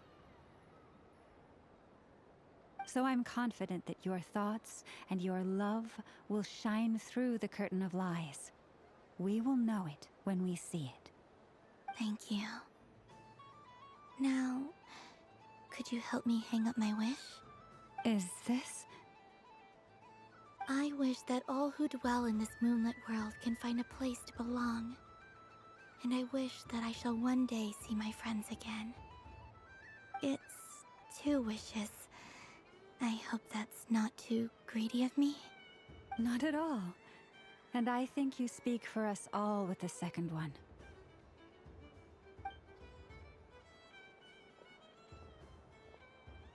I shall continue to pray until the day that all of these wishes come true.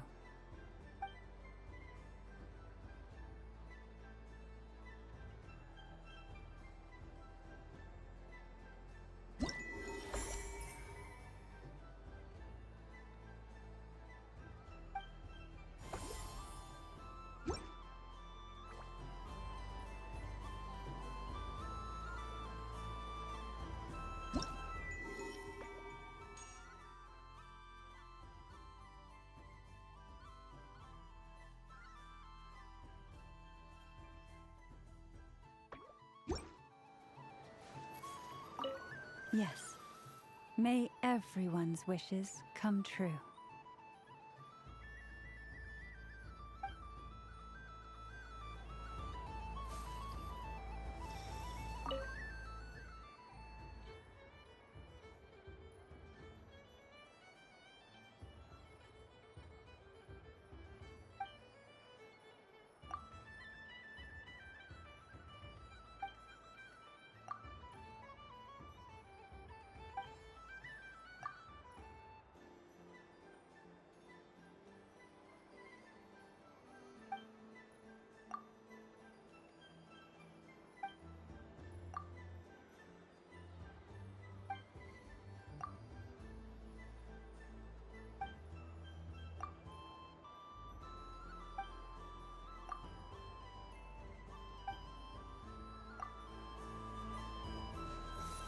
Yes.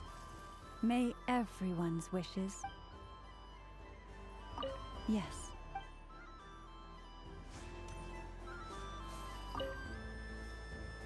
Miss Laliki! A kitten's been following you all this time. Oh, so it has. Hello there, little kitty.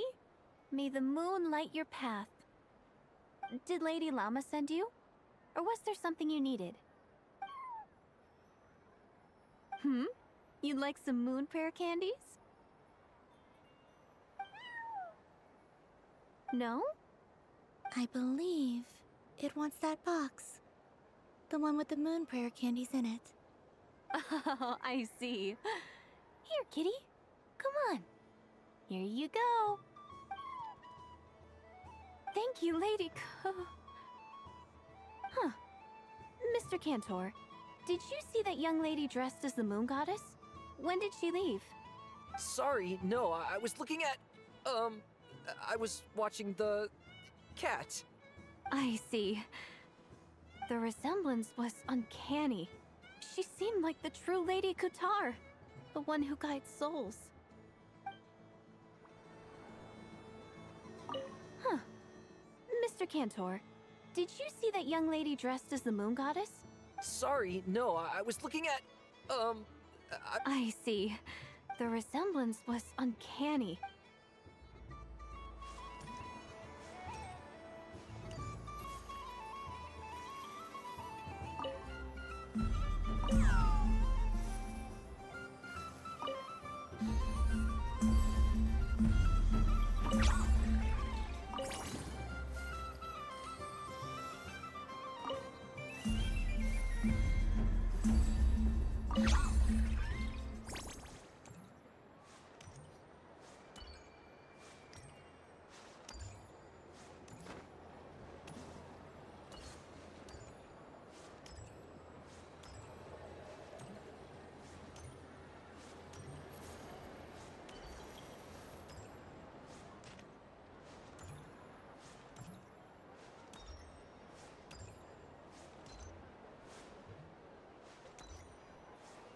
There are so many attractions here. Since I rarely get out, I might as well make the most of it.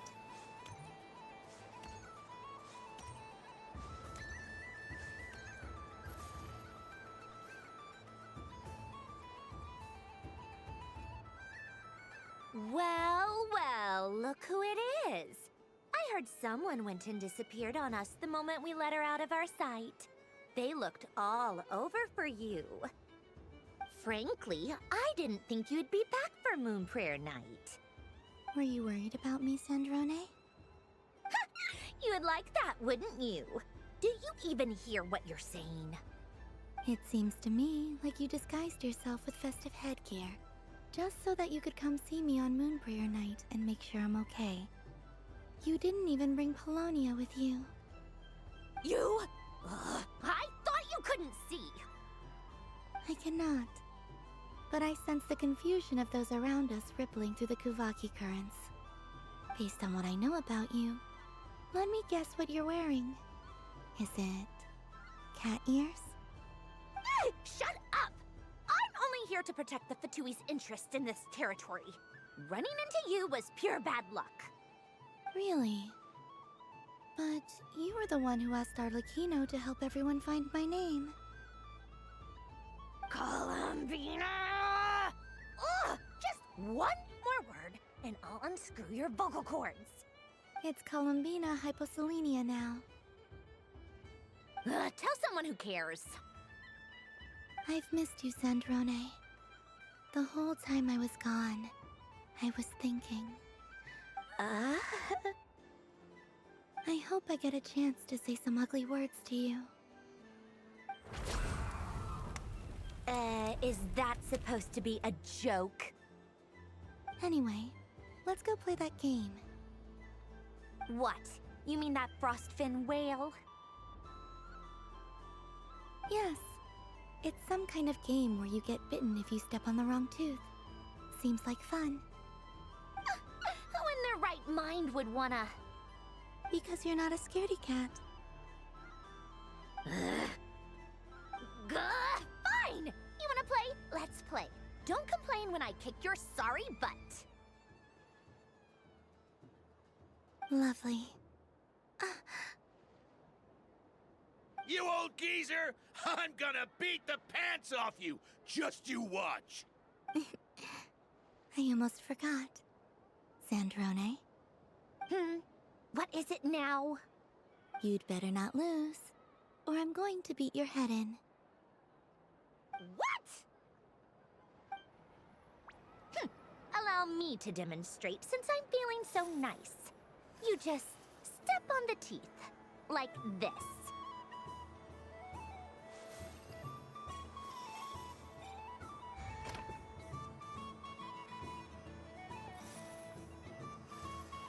Which should I pick?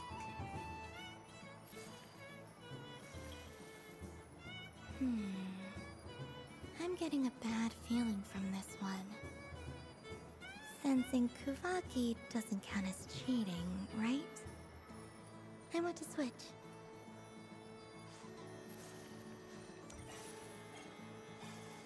Your turn, Sandrone.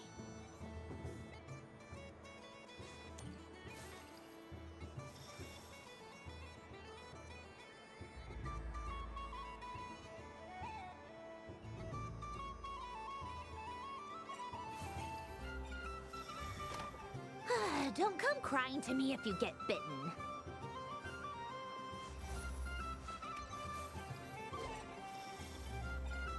There are less and less teeth remaining.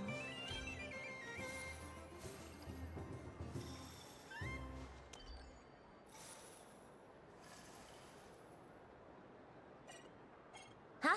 What's that noise?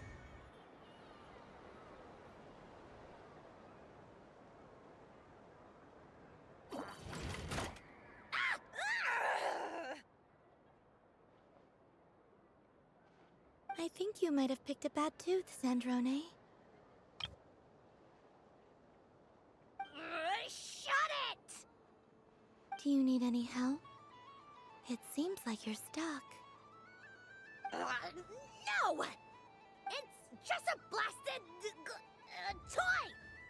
How is its grip this strong? Stop laughing! All right. Well, you lost. So just like I promised. Hey! What are you doing? Are you seriously? Hiya! Why, you... Oh, just you wait! Rematch! Are you all right, Sandrone? That was quite a strong bite. Are your clockwork parts? Quit your fussing! I don't need it! All right. I'll go first this time.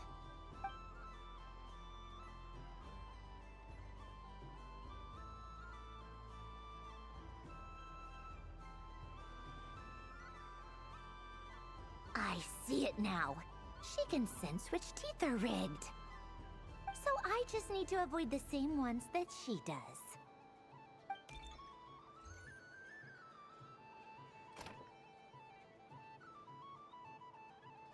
This one... Seems fine. She avoided that one then? Now I've got you. All right, my turn.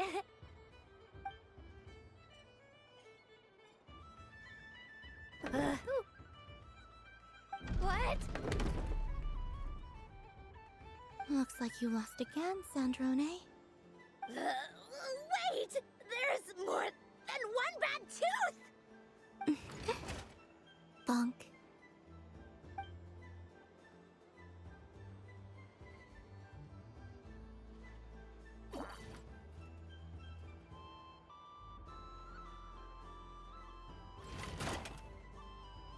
Stupid game! What idiot came up with this? Are you all right, Sandrone? You said some nasty things just now. Oh, I'm peachy. Should I let you bonk me on the head as well? Ah, forget it! Come on, bonk away. It can be your consolation prize for losing so badly. I told you, forget it! Gah, you've always been so annoying. Singing right outside my door, inviting yourself to my tea parties, going AWOL. And now you're off to the moon or something. Of all my days with the Fatui, the times I spent with you, Arlecchino, and Rosaline, they were my favorite. I will not forget them. just as I shall not forget this moment. We'll always be friends, no matter where we are, right? Who'd want to be your...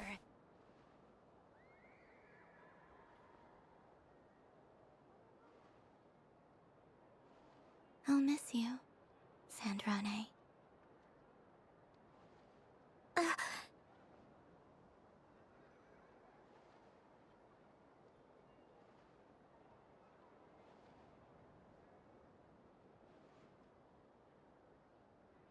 Goodbye, Sandrone.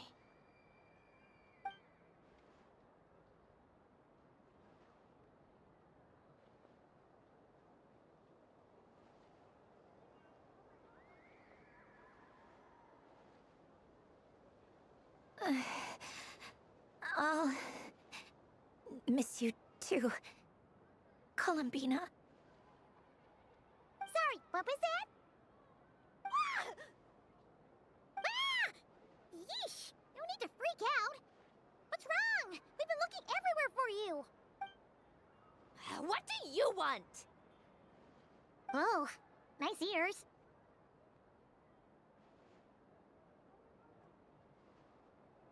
What do you want? This. Huh? It's your turn to draw something. You're one of her friends too, aren't you? Doesn't know how lucky she is. Sorry? Nothing. I'm done. Take it. Oh, that was fast. Oh, and one more thing. Last time we spoke, you mentioned you were interested in the Narcissan Kreuz Ordo's research, remember? There were too many people when we last met, so we didn't get the chance to do this. What are you talking about?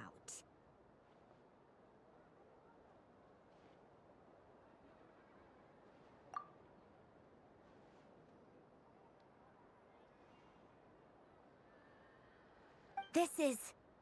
Oh. Alan, Renee, and Marianne. Huh. The Holy Blade. A savior's plaything. It's not about whether I approve or not. These people, they would sacrifice themselves for the sake of the world. Especially Alan Guillotin and Renee. That is something I would never choose to do. Still, I didn't know they had any pictures left from that time. If I'd have thought to bring a camera, I'd have... What? Yeah, of you being bitten by the frostfin whale and Columbina bonking you on the head. Tear it up! Now!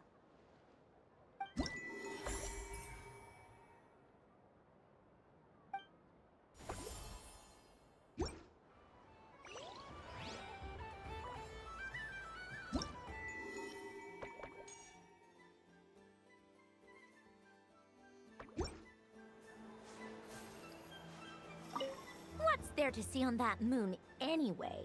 Let her go up there and cry alone. See if I care.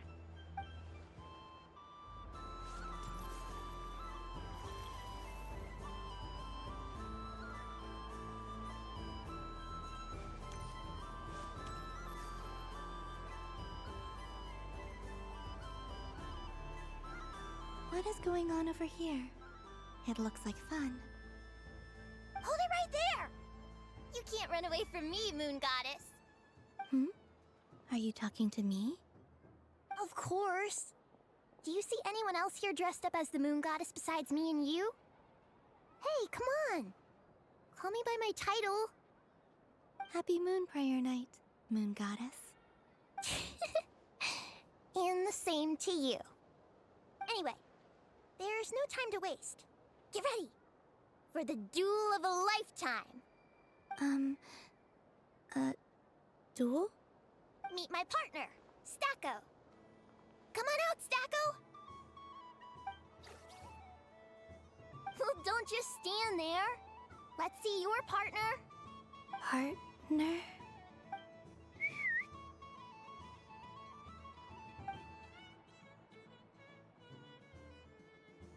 Hmm? So I need to select a partner and command them in battle. Partner. I need a partner.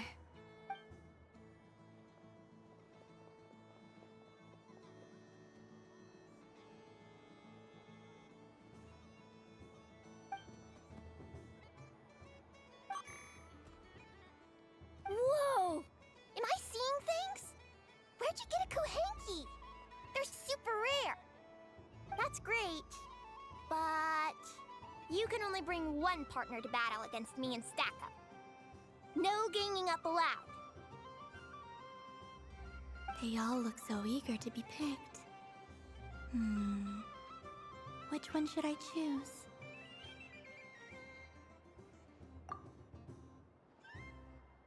This one usually lives in Nasha Town. She likes falling asleep to the sound of striking hammers. And I bet she's quite familiar with robots' weak spots. They all look so eager to be picked. This deer came to celebrate the festival with the Frost Moon Scions. It wants to help me with its antlers. They are its pride and joy. They all look so eager to be picked. I'm not sure what this bot is trying to say, but it seems very happy. That bow. Does it want to dress up as the moon goddess too? They all look so eager to be picked. This one usually lives in Nasha Town. Testing! Testing! Oh, this is an emergency broadcast! An exciting battle is about to take place right here in this corner! We have the moon goddess and her robot partner! And in the other, we have the moon goddess and her Kuhenki partner! Only one moon goddess can be victorious in this ultimate battle of destiny! But who will it be? There's only one way to find out! Now, without further ado, let the Battle of the Moons begin! I don't care who we're up against. Stacko and I ain't gonna lose. Let's strike first. Stacko, formation shift. Ho ho ho! The robot has kicked things off with a change of formation. But how will this affect the battle? Nobody knows. The other party chooses to attack. Let's see how their partner performs.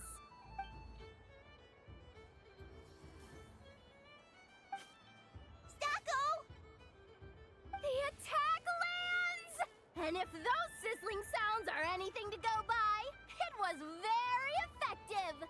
Okay then. Stacko, maintain formation and enter your empowered state.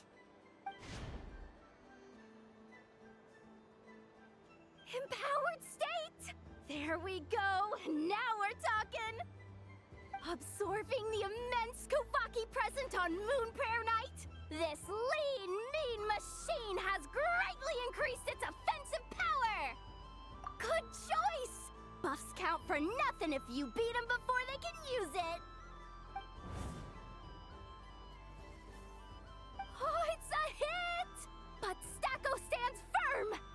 The battle is heating up fast! I'm about to start sweating machine oil over here! Go for it, Stacko! Set Kuvaki to maximum!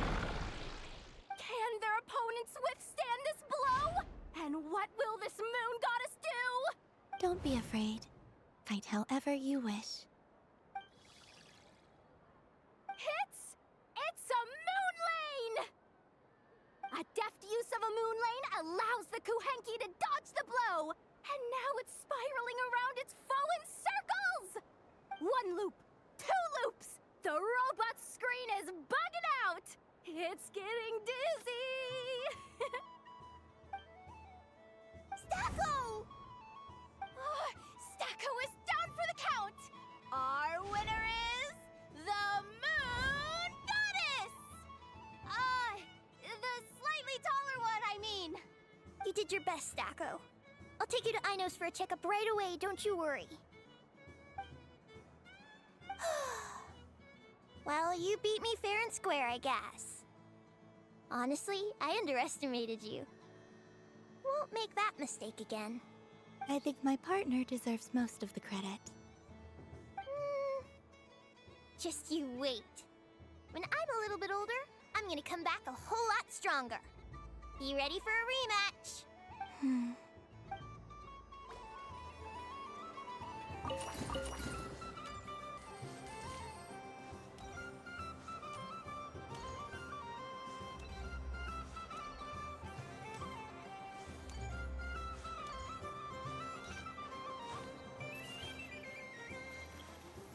I'm gonna come back a whole lot strong.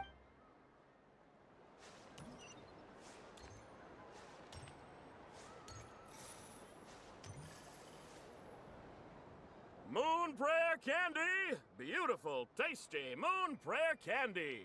Buy a whole box, share it with your friends and family! Candy? To share? I wonder what flavors everyone would like. Welcome home, Moon Goddess. Fancy a box of Moon Prayer Candy? Sure. I knew you would. Now, what flavor would you like? I'm not sure. What flavors do you have? Is this for yourself or as a gift? A gift for my friends. Ah, I see. In that case, I'd recommend apple, lockaberry, or midsummerberry. Those are the most popular. Do you have nocturnal blossom flavor? Huh. I've seen couples give those as gifts before, but I did not know they were edible. No? Okay then. Moonfall silver? You did say this was for friends, right? Maybe smetana then. Hey, now that's a creative idea! I've never tried it before, but if you're happy to wait, I can see about whipping up a batch on the spot. While we're at it, you got any other ideas?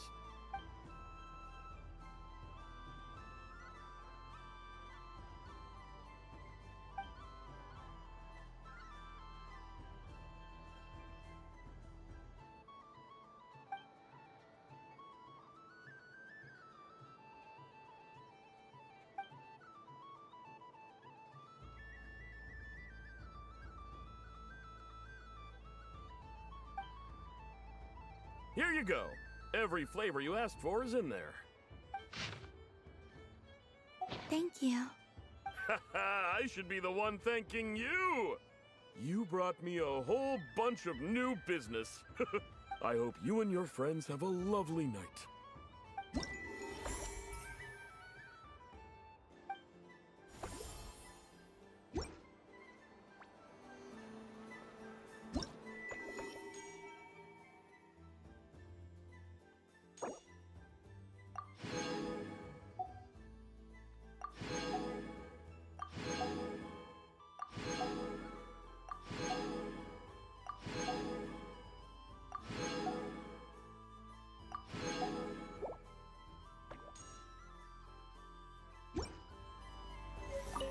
Assorted Moon Prayer Candy! All your favorite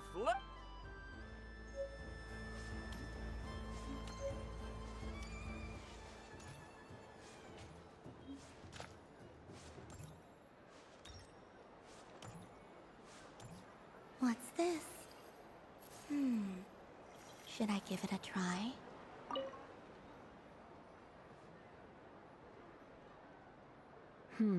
I don't have enough data. Need more samples. Is this one of the amusements? Bit of column A, bit of column B. I'm currently running some synchronization tests on these bots. Basically, you need to press the button to help them successfully obtain the treasure. But you've got to time it right. I'll record your data, which will be used to improve the robot's accuracy. But, ma'am, I mean, Moon Goddess, don't you— There's no need. I will be all right. Okay then. Whatever you're comfortable with. Great. Then let's begin.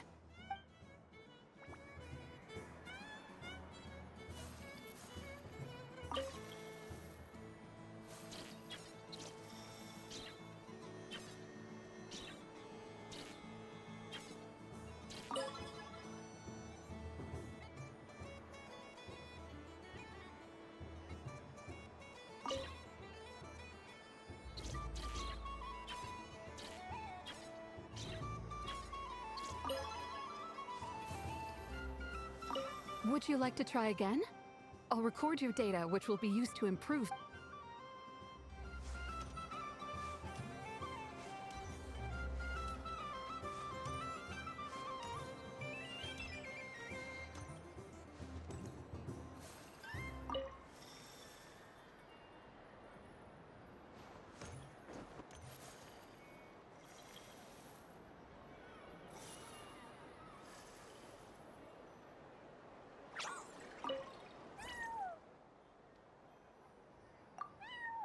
I have a fish flavor one if you'd like. Of course. If you prefer mint, then mint it is. Don't mention it.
This doesn't make any sense! How am I losing every single time? Wait, Inefa, you're cheating, aren't you? Yeah, that must be it. I am not cheating, I know.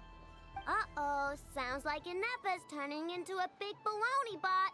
I think it's time for some serious maintenance. Moon Goddess, help me. Miss Columbina, I know, is attempting to cheat. What the? I'm not the cheater! You're the cheater! How dare you throw it back at me?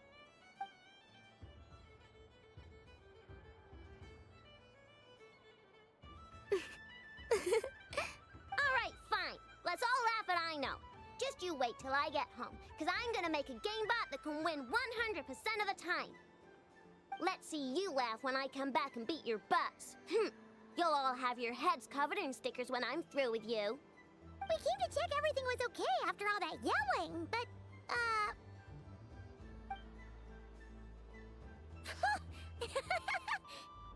Whatever it is, it sounds like cheating is allowed.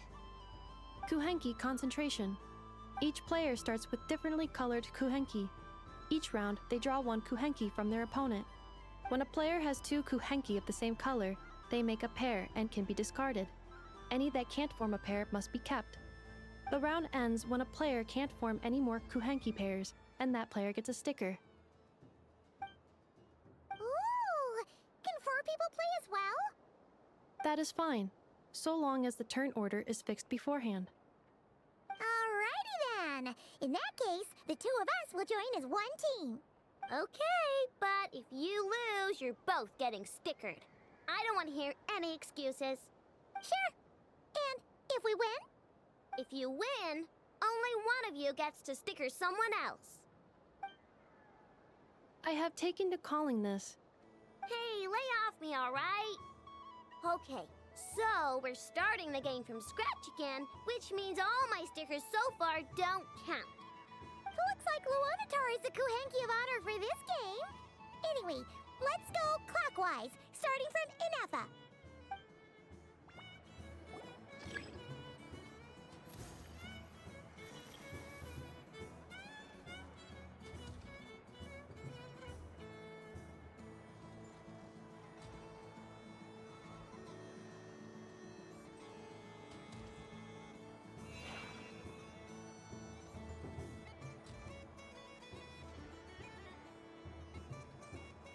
Nice! That's a pair!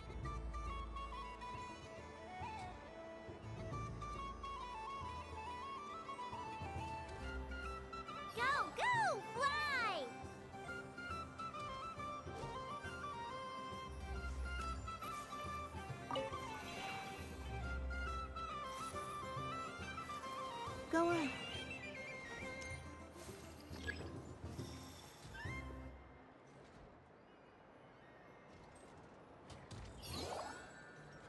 I have a pair.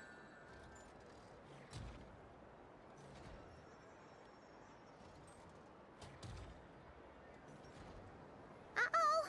We gotta pick up the pace!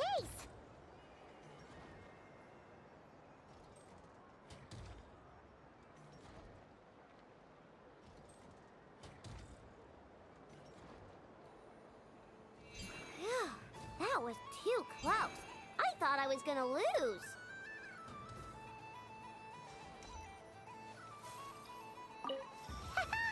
Let's see who's gonna be the unlucky one.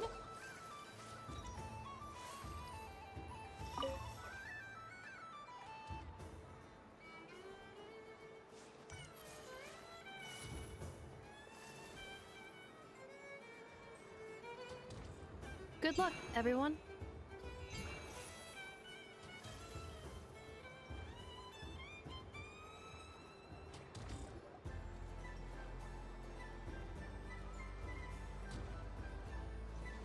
Let me pick a good one. What's it gonna be? You're looking very pleased with yourself there. What happened to being a huge Grumposaurus? I won. Duh.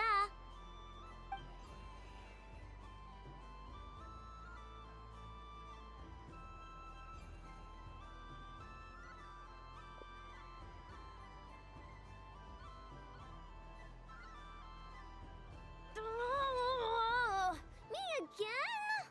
Don't fidget too much, I know, or the sticker's going to fall off. I don't care. If it falls off, it falls off. If a pair of Kuhengi get discarded, why not a pair of stickers? Huh? Huh?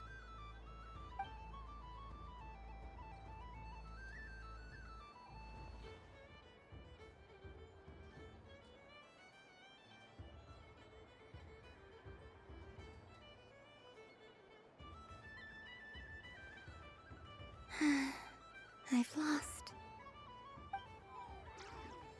Sticker, sticker, sticker!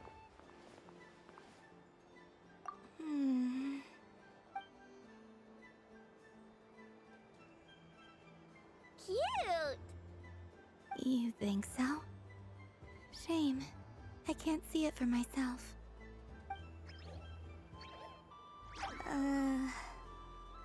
What did Luanatar say? She said it looks so cute that she wants me to lose a few more rounds.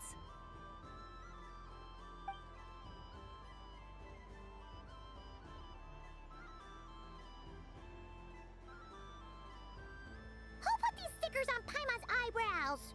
Ugh, she can barely see!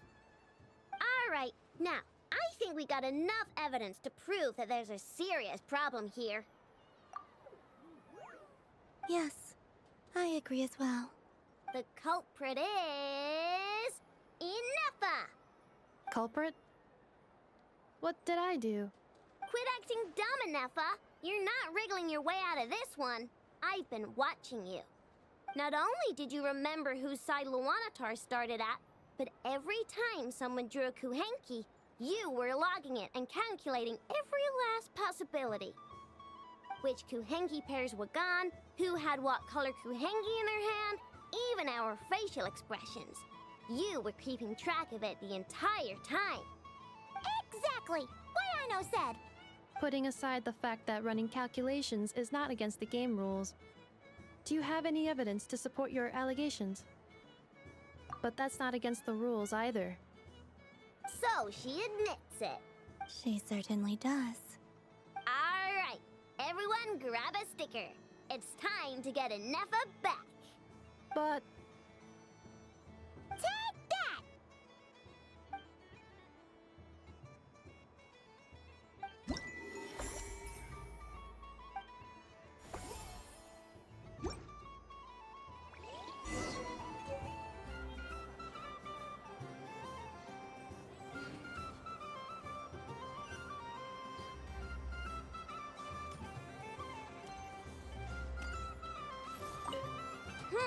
I'm never playing games with you ever again, Inefa. Ooh, moon prayer candy? Sweet. Is it okay if I grab a whole bunch? Psst, Columby Columbina, turn around. Use your huge cloak to block Enougha's vision. Mmm, yum. Oh, this one's even yummier. Ugh, the flavors are blending in my mouth. Ew.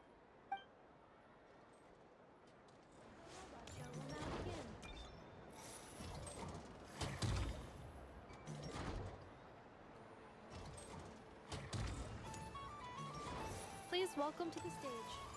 Cool your jets, Ducky.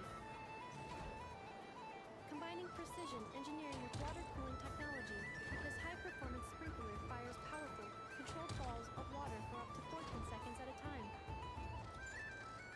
as well as providing accurate plant watering at range. It can also be used to clean those tough-to-reach areas of the house that Aino cannot get to, no matter how high she jumps. Show us what you can do, Cool Your Jets, Ducky. Now that's what I call true power. What a demonstration.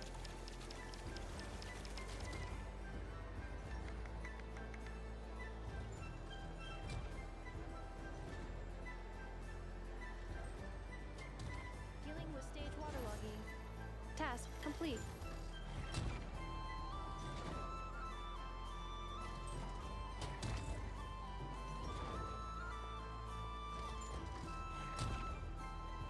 Ding dong. The next robot show will start in 5 minutes. We thank you for your patience. Aino is throwing a tantrum again. I believe it will take 3 crumb-kakes to constitute a suitable peace offering. Scanning candy composition and ingredient ratios. Selection confirmed. I would like the crumb-kake flavor. Flavor profile simulates real crumb-kakes with 27% accuracy. This is a non-viable substitute. One moment, please. Done. Please sample this freshly baked crumb-kake, Miss Columbina. The robot show will now begin.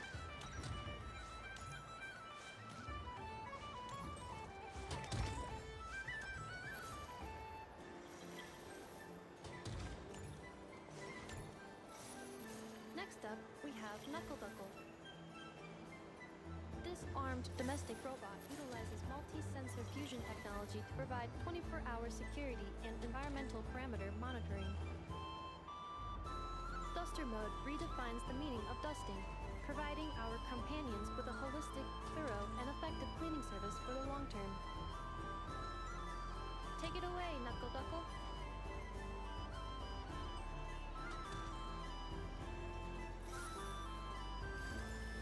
Now that's what I call true power. What a demonstration.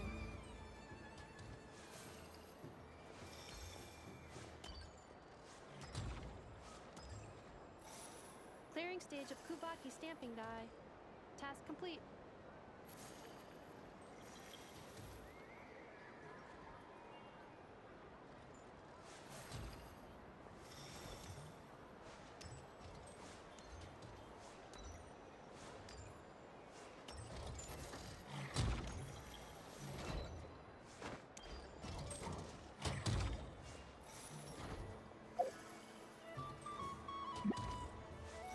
Ding dong.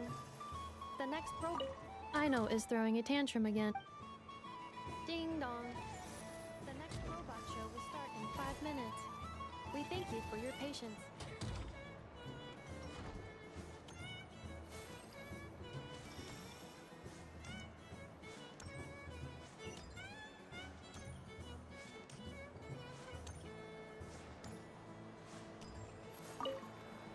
Done being a do-gooder? Thanks for coming here with... Are there any games you'd... Why does that hamster think you've grown up? I know you don't mean that. Even if you won't admit that, otherwise you'd have taken...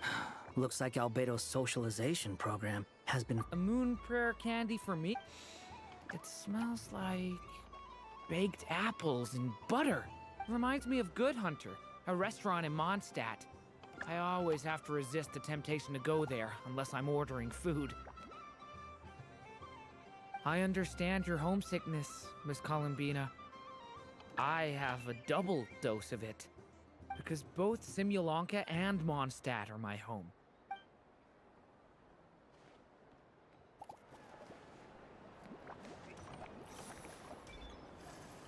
If all the prizes are... So the next time... And remember, run out... Oh. Oh, a gift for me? Wow, candy from the moon goddess herself. If I back this up... No, what am I saying? Box this up in exquisite gift boxes? Maybe I don't even need to go to all that trouble. Any old boxes will do. I just need to tell my customers that this candy is blessed by the moon goddess. Sounds like a plan. Time to have Irwa earn his keep when I get back.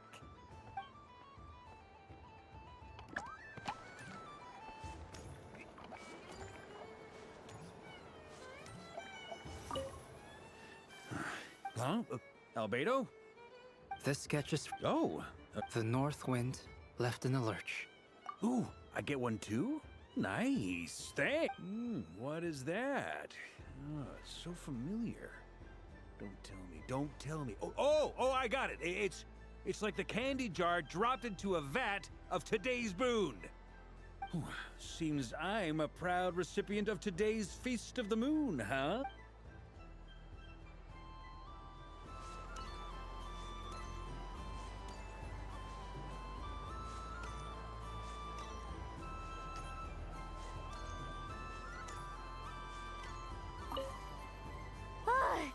I just had a water... Aw, man. This feels kinda wrong. Like, it tastes like getting a mouthful of muddy grass. After being rear-ended by a blunt-horn rhino. I'll never get this taste out of my mouth.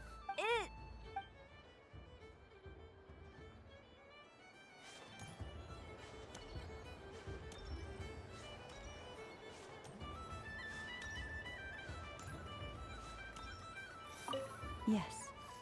May everyone's wishes come true. Why, thank you. Oh, my. I'm so accustomed to plain, simple meals that this sweet treat is quite a shock to the senses. But I savor this moment in its entirety because it tastes like true friendship.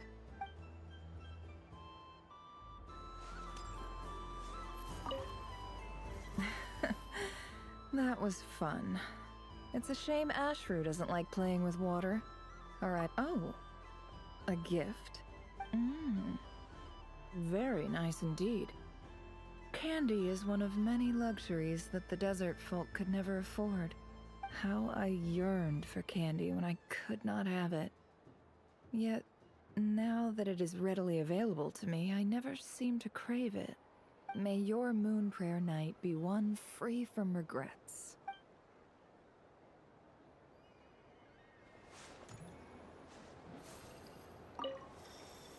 I've seen Linny and the other children play this game before. Candy? Would you mind if I took a handful extra? I must say, Columbina, you really have changed. You never used to show this much consideration for other people, even when... I'm sure Sandroni would agree when I say, I like the present version of you better.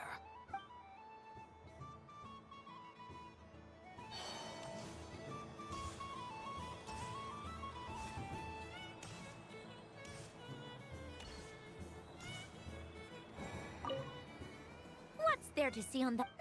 Let her go up there and cry alone. You're giving me candy? That isn't like you.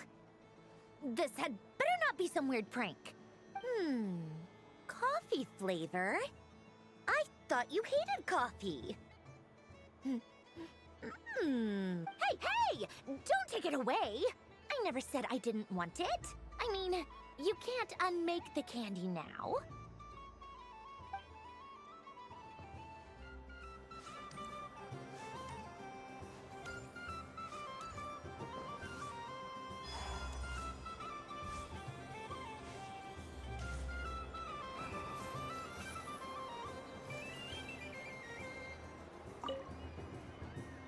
Traveler. Hey there, Columbina!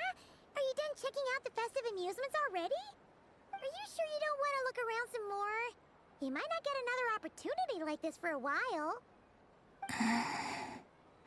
Right now, what I'd like to do is...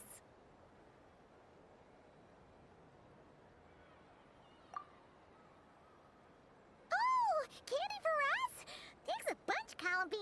Don't mind if we do. Whoa! This one's intense. But it's so tasty. What about you, Traveler? How does yours taste? Oh, sounds good. I'm on drooling now. Are there any more Smetana candies in the box? Yes, I believe so. Okay, gotcha. Let's see. Sure. This one, and yep, this one looks right too. Okay, that's 3. Here we go. 1 per person. It's so sweet.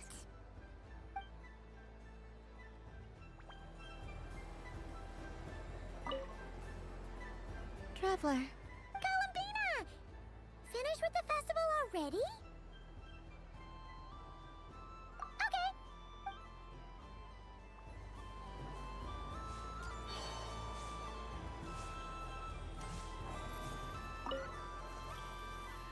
Huh? Albedo? This sketch is... Oh. The North Wind left in the lurch. Thank you. It seems I've picked lemon. This has piqued my curiosity. What if we were to add citrus and other spices, then enhance the flavor via caramelization? I wonder what the end product would be like. Perhaps I should take the time to try this out.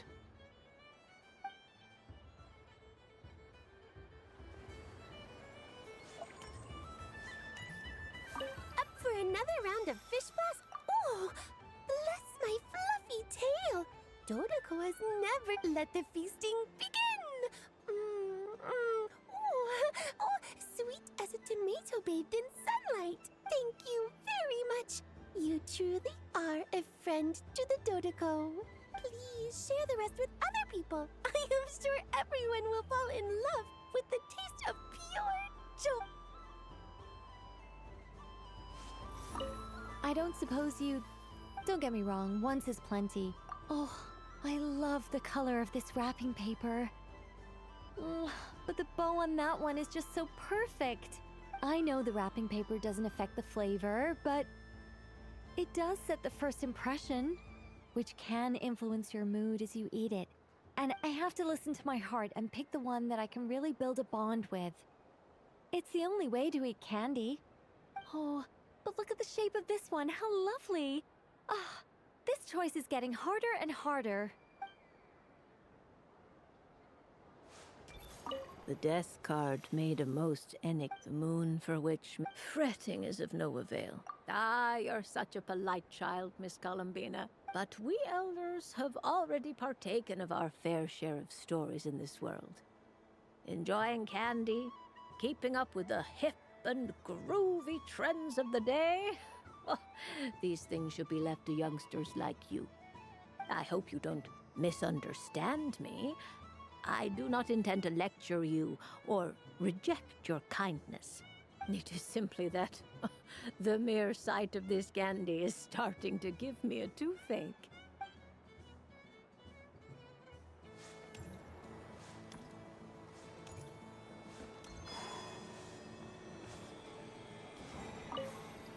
Dunbina. Thanks for coming. Are there any... Why does that... I know you don't. Even if you wanted. Otherwise, you'd...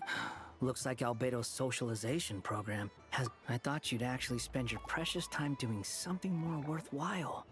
Everyone has to take one? Well, fine. I'll take mine.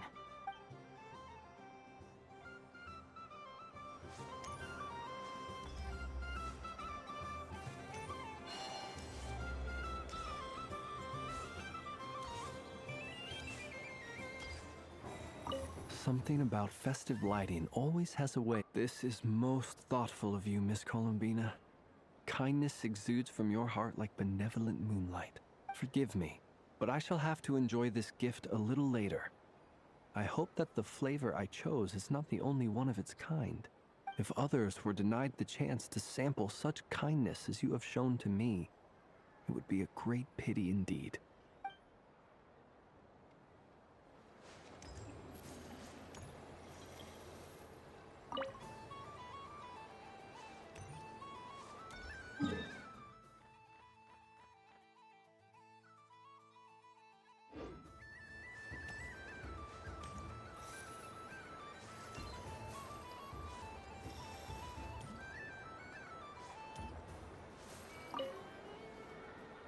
Traveler, Paimon.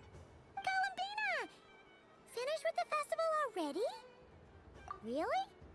You're sure you don't want to have a little more fun out there? Final answer! Yes, I am sure.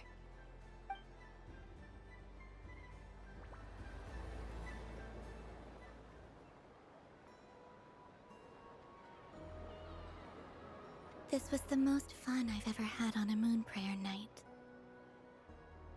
Everywhere I went, people were saying, "Welcome home," and there were friends at every turn. I only wish it could last longer than one night. Oh. Yes, you're right. The moon prayer blossoms. Ooh, look! Look! Moon prayer night has come.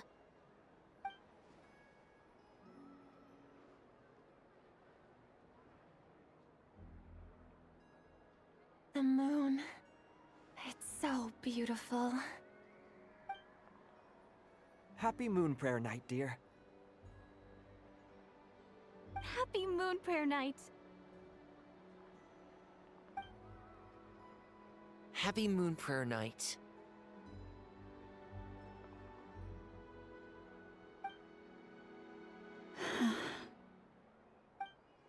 Aww. Huh.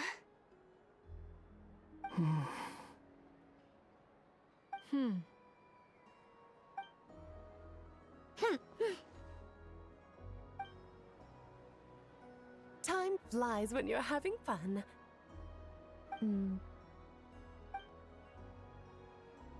Oh. Looks like the time has come. Columbina. You're heading off then? Yes, to the ruins you mentioned. And from there, back home to the moon. Wait! I know? At least... Take one of our craft shop's crumb cookies up to the moon with you. You know, for a snack. Sure. Why not? The Curatorium of Secrets believes in proper farewells. No story should be left without a satisfactory endnote. Nefer. Farewells are an important affair for the Ratniki, too. We never know when we might meet again. Haha! And here I thought grand farewells wouldn't suit tonight's mood. But I suppose friendly passion is not to be stopped, eh? We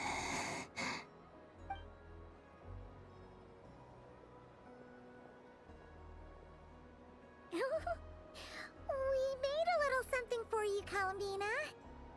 Ta-da! What is it? A Moon Prayer Night greeting card with drawings by all of your friends. You did mention that you'd like a portrait done, so I took the liberty of creating one for you.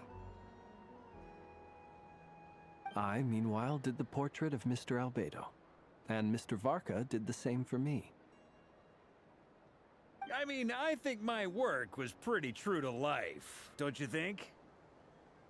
The picture of Ashru was my doing. The two of you seem to get along rather well. Wait, was I the only one who did a full body picture? That's so embarrassing. I did pictures of me and Anefa. I did my own portrait and one for Hat Guy. Plus, there's the two mages, Arlecchino and Sandrone. So, if you ever miss us, just flip the card open and we'll all be right there with you. I don't know what to say. Thank you so much, everyone. This whole moon prayer night was more than I could have ever asked for. It is the Lauma, I figured it out. Figured what out? Remember how the Frost Moon Scions used to use milk as invisible ink to write hidden messages? That was a very long time ago. Oh, are you saying? Yes. When I miss you all, I shall use moonlight in the same way, to write words that only you can see upon the moon itself. Wow, that sounds lovely. Quite. But how will we see them? Simply open your windows on nights when the moon shines bright, and the moonlight will naturally flow towards the words I have written. That sounds most fitting indeed. Very true to form. I'll try to write them in places that won't disturb your sleep. I, for one, would sleep all the better for having read one of your messages before settling down for the night. Exactly! So don't worry about disturbing anyone's sleep. Just promise you'll write to let us know you're okay, alright? Alright. I promise.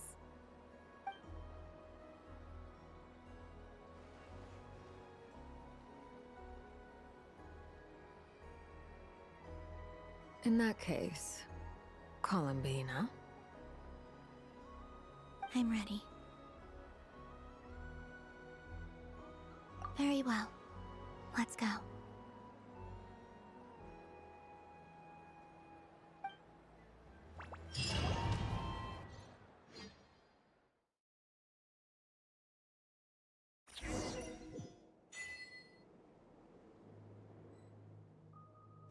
In just a few moments, I will be gone. I still don't know what to expect on the moon. Will I really be able to send messages to my friends? The Kuhenki, the animals of Not Cry. I'll never get to see them again. I wonder where I'll be when the next moon prayer night comes.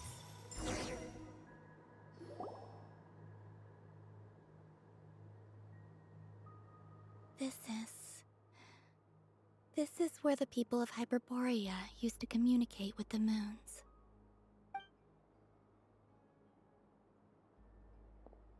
Eternal moon, frost moon, iridescent moon. When the power of all three converge, the gate to the moons shall open. Moon marrow preparations are complete. Only the final step remains. I'm sure Nasha Town is livelier than ever at this moment. Yeah, it's a shame you couldn't be there for it, but it's now or never, right? It's fine. I'm more than happy with this. My last piece of luggage. My only piece of luggage.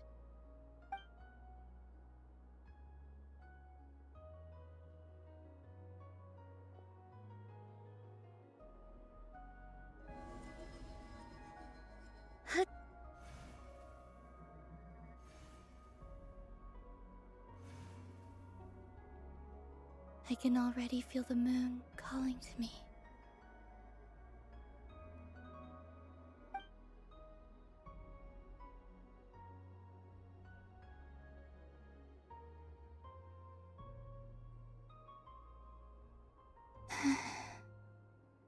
Your home lies on the far side of this light, Columbina.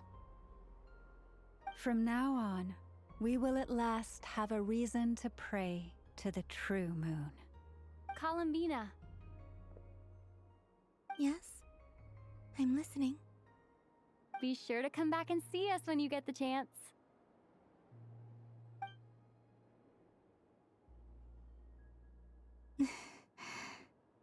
Of course. But if that chance doesn't come, then remember that you have friends on this planet. People who will miss Columbina. Yes, I will.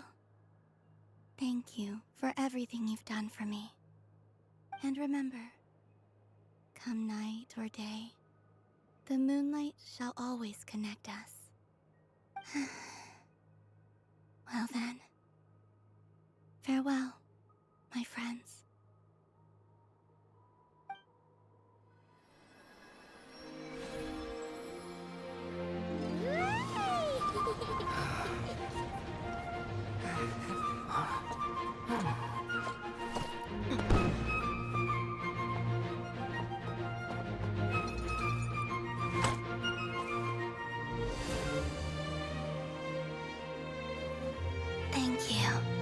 This was my happiest night in Tevat. Farewell, Columbina.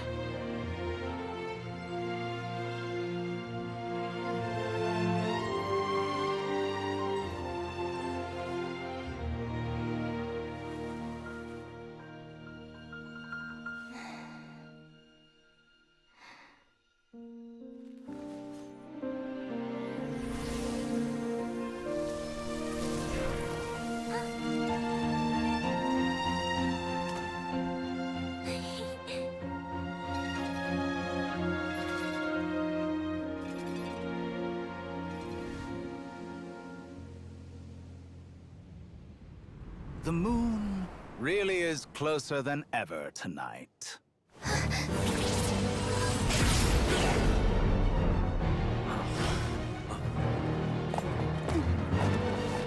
Columbina. All 3 moons in one place. Time for one final experiment. Reason, life, death, time, and space. They all believed I would fail.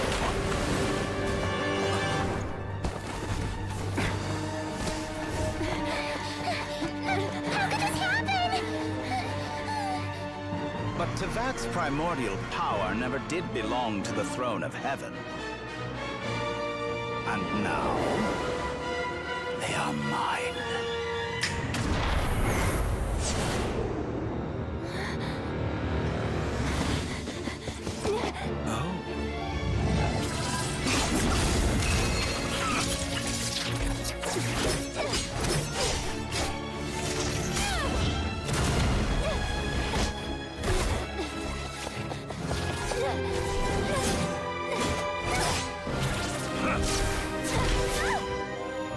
No, as long as I'm here. The Doctor is free to wield the 3 moons' power.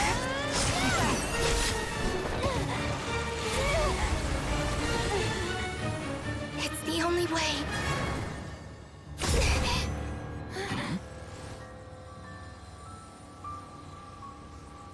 I guess I won't be going home today. Columbina! No!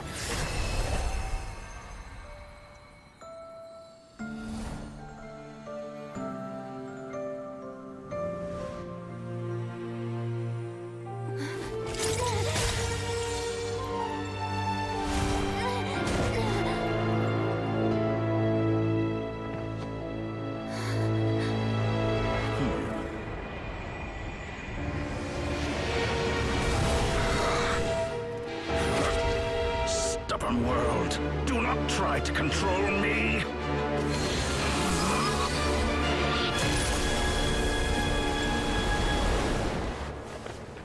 Columbina.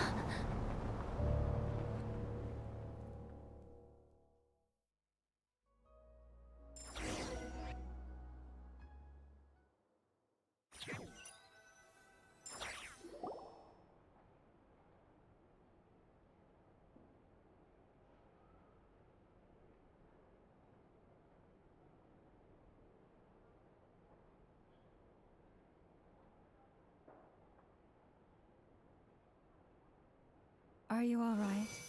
Do your wounds still hurt? I had someone prepare a little medicine that could prove effective. Take it if you need to. In that case, let me relate the contents of the call we made to Alice after the incident occurred.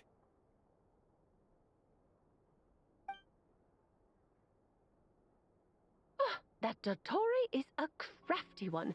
He distracted the Hexenzirkel by creating a huge fuss at Tevat's borders. I'd assumed that the cause was an abyssal intrusion from the outside world, which in fairness is a rather common occurrence. But after learning that you managed to influence the phantoms in Nordcry, I realized that perhaps this interference could have come from within Tevat instead. But we weren't able to change their fates. True, you couldn't change how their stories ended, but you did build some variables around yourself. Variables? Yes. Things you heard that you could not otherwise have learned. Ideas that would otherwise have never crossed your mind. Of course, most variables usually pale into insignificance with the myriad of possibilities floating around. But the moment you start treating them as building blocks and intentionally stacking them, that changes things. That's what Dottore did, and it's how he created the necessary conditions so that when you activated the portal tonight, it played right into his plan. However, we have no way of knowing exactly what he did. Yeah, we also need to ascertain Columbina's status. And that about sums it up. As I suspected, Dottore has disappeared completely. If it's any consolation, he wasn't able to control Columbina as he might have wished to. Oh no!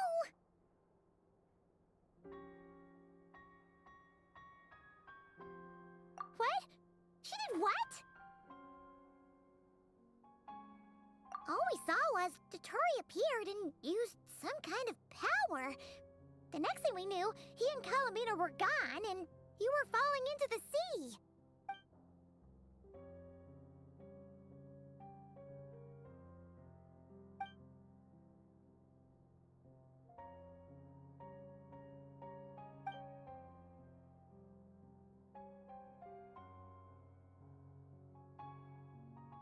So, Columbina intentionally opened the Moon Gate and escaped into the same mysterious world as Rerir and Thalindis. Sounds like bad news.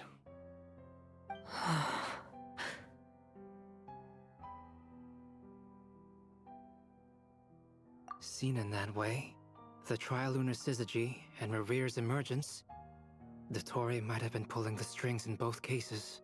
According to Miss Alice, he is attempting to transcend his destiny and finish an experiment that only a god might complete. An utter lunatic. Wait a sec, where's Hat Guy? Seems like he'd want to be here for this.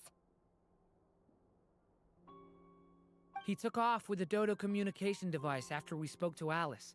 He said he had a hunch that he wanted to investigate by himself. The look on his face was terrifying. I've never seen him like that before.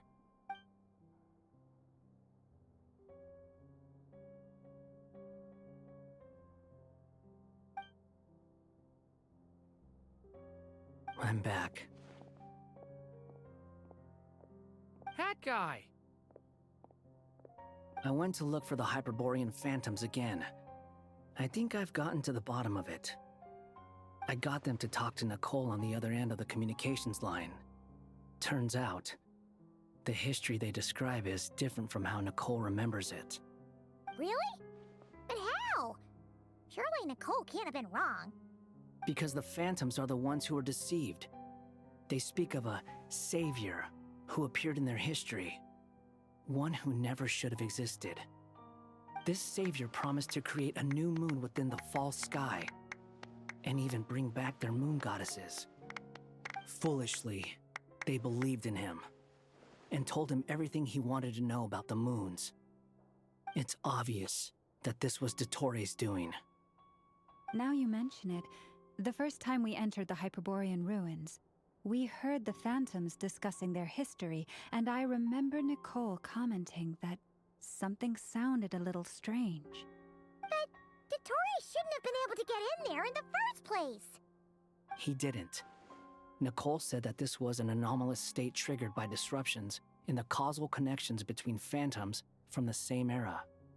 The variables that Dottore put in place were substantial enough that they even affected phantoms that he never met. So it's not that their memories were unclear. They'd been tampered with. That's exactly the possibility Dottore was trying to manufacture. He turned these variables into knowledge and engineered the situation so all that knowledge would fall into his hands. Then, he harnessed that knowledge on Moon Prayer Night to truly create a false moon.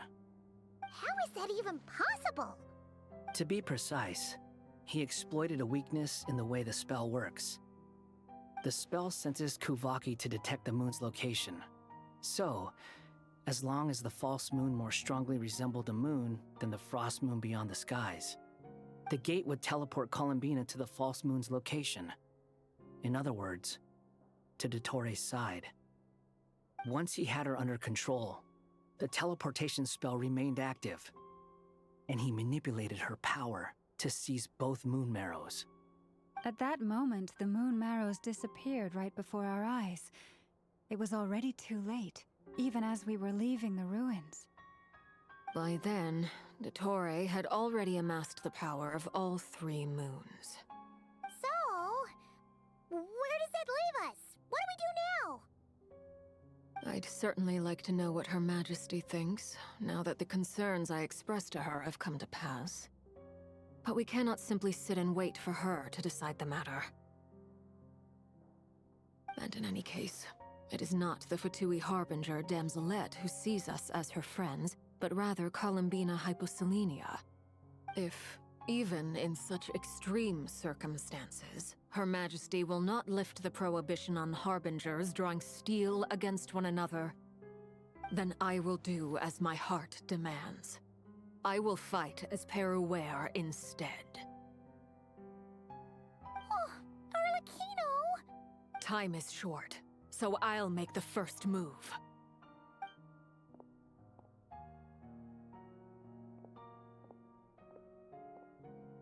Whew. Even Arlecchino seems to be losing her cool now.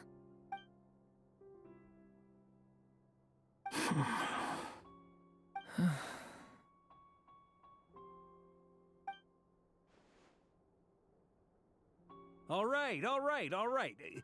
Lose those dejected looks for a moment and let me get a word in. It looks bad, I won't lie. Very bad, in fact. So, Dottores pulled some real dirty tricks to gain the upper hand. For now. And yeah, it's to the point where even the mages say that his variables have affected destiny. I'm not so sure, though. Many have told me that Tevat's destiny is fixed, and that does appear to be the case. Well, what makes Dottore so sure he'll be the exception? And since he was able to stack these variables up, who's to say we can't do the same? You of all people should not be discouraged, traveler from afar. This isn't over yet. And you're not alone in that. Everyone here does, whether they've spoken thus far or not. But none of us are the type to sit back and wait for the sun to shine again. That's exactly how a knight should roll. If they knock you down, you get back up and get back in it. Don't forget, Honorary Knight, you're a legitimate member of Mondstadt too. Burke is right. This is far from over. Dottore's already way overdue a butt-kicking given his past shenanigans. And after this, he's earned himself a double dose. That's what I'm talking about. How's everyone else feeling? I'll use Kuvaki to investigate Columbina's whereabouts. I'm not ready to give up either. Leave the intel gathering to me. Whatever happens within Nodcry's borders, when the Curatorium of Secrets wants to be in the know, we always find a way. Aino and I will do all we can to support you. We will attempt to reverse engineer Dottore's actions and seek a breakthrough that way. Alice and Nicole are busy dealing with an emergency at Tevat's borders, so they can't return just yet. But they're both very angry about this. They've asked Albedo and me to act on the Hexenzirkel's behalf and do everything in our power to fight back against Dottore. Are you ready then? We're going to have to conduct a lot of research, even in the early stages. I'll do my best. As for me, I'm pretty familiar with Dottore's way of doing things, so I can try to predict his next move. I'll help with your investigation. Nice! Looks like we have our basic division of labor. I'll get in touch with Flints and Itlua, get them to have a chat with their Starshiner. It couldn't hurt to bring the Lightkeepers on board as well. At the same time, I'll pass on instructions to the Knights present in Nodcry to assist the Lightkeepers and other organizations in ensuring the safety of those living here. Yeah! We'll show him! That's it then. Good luck, everyone.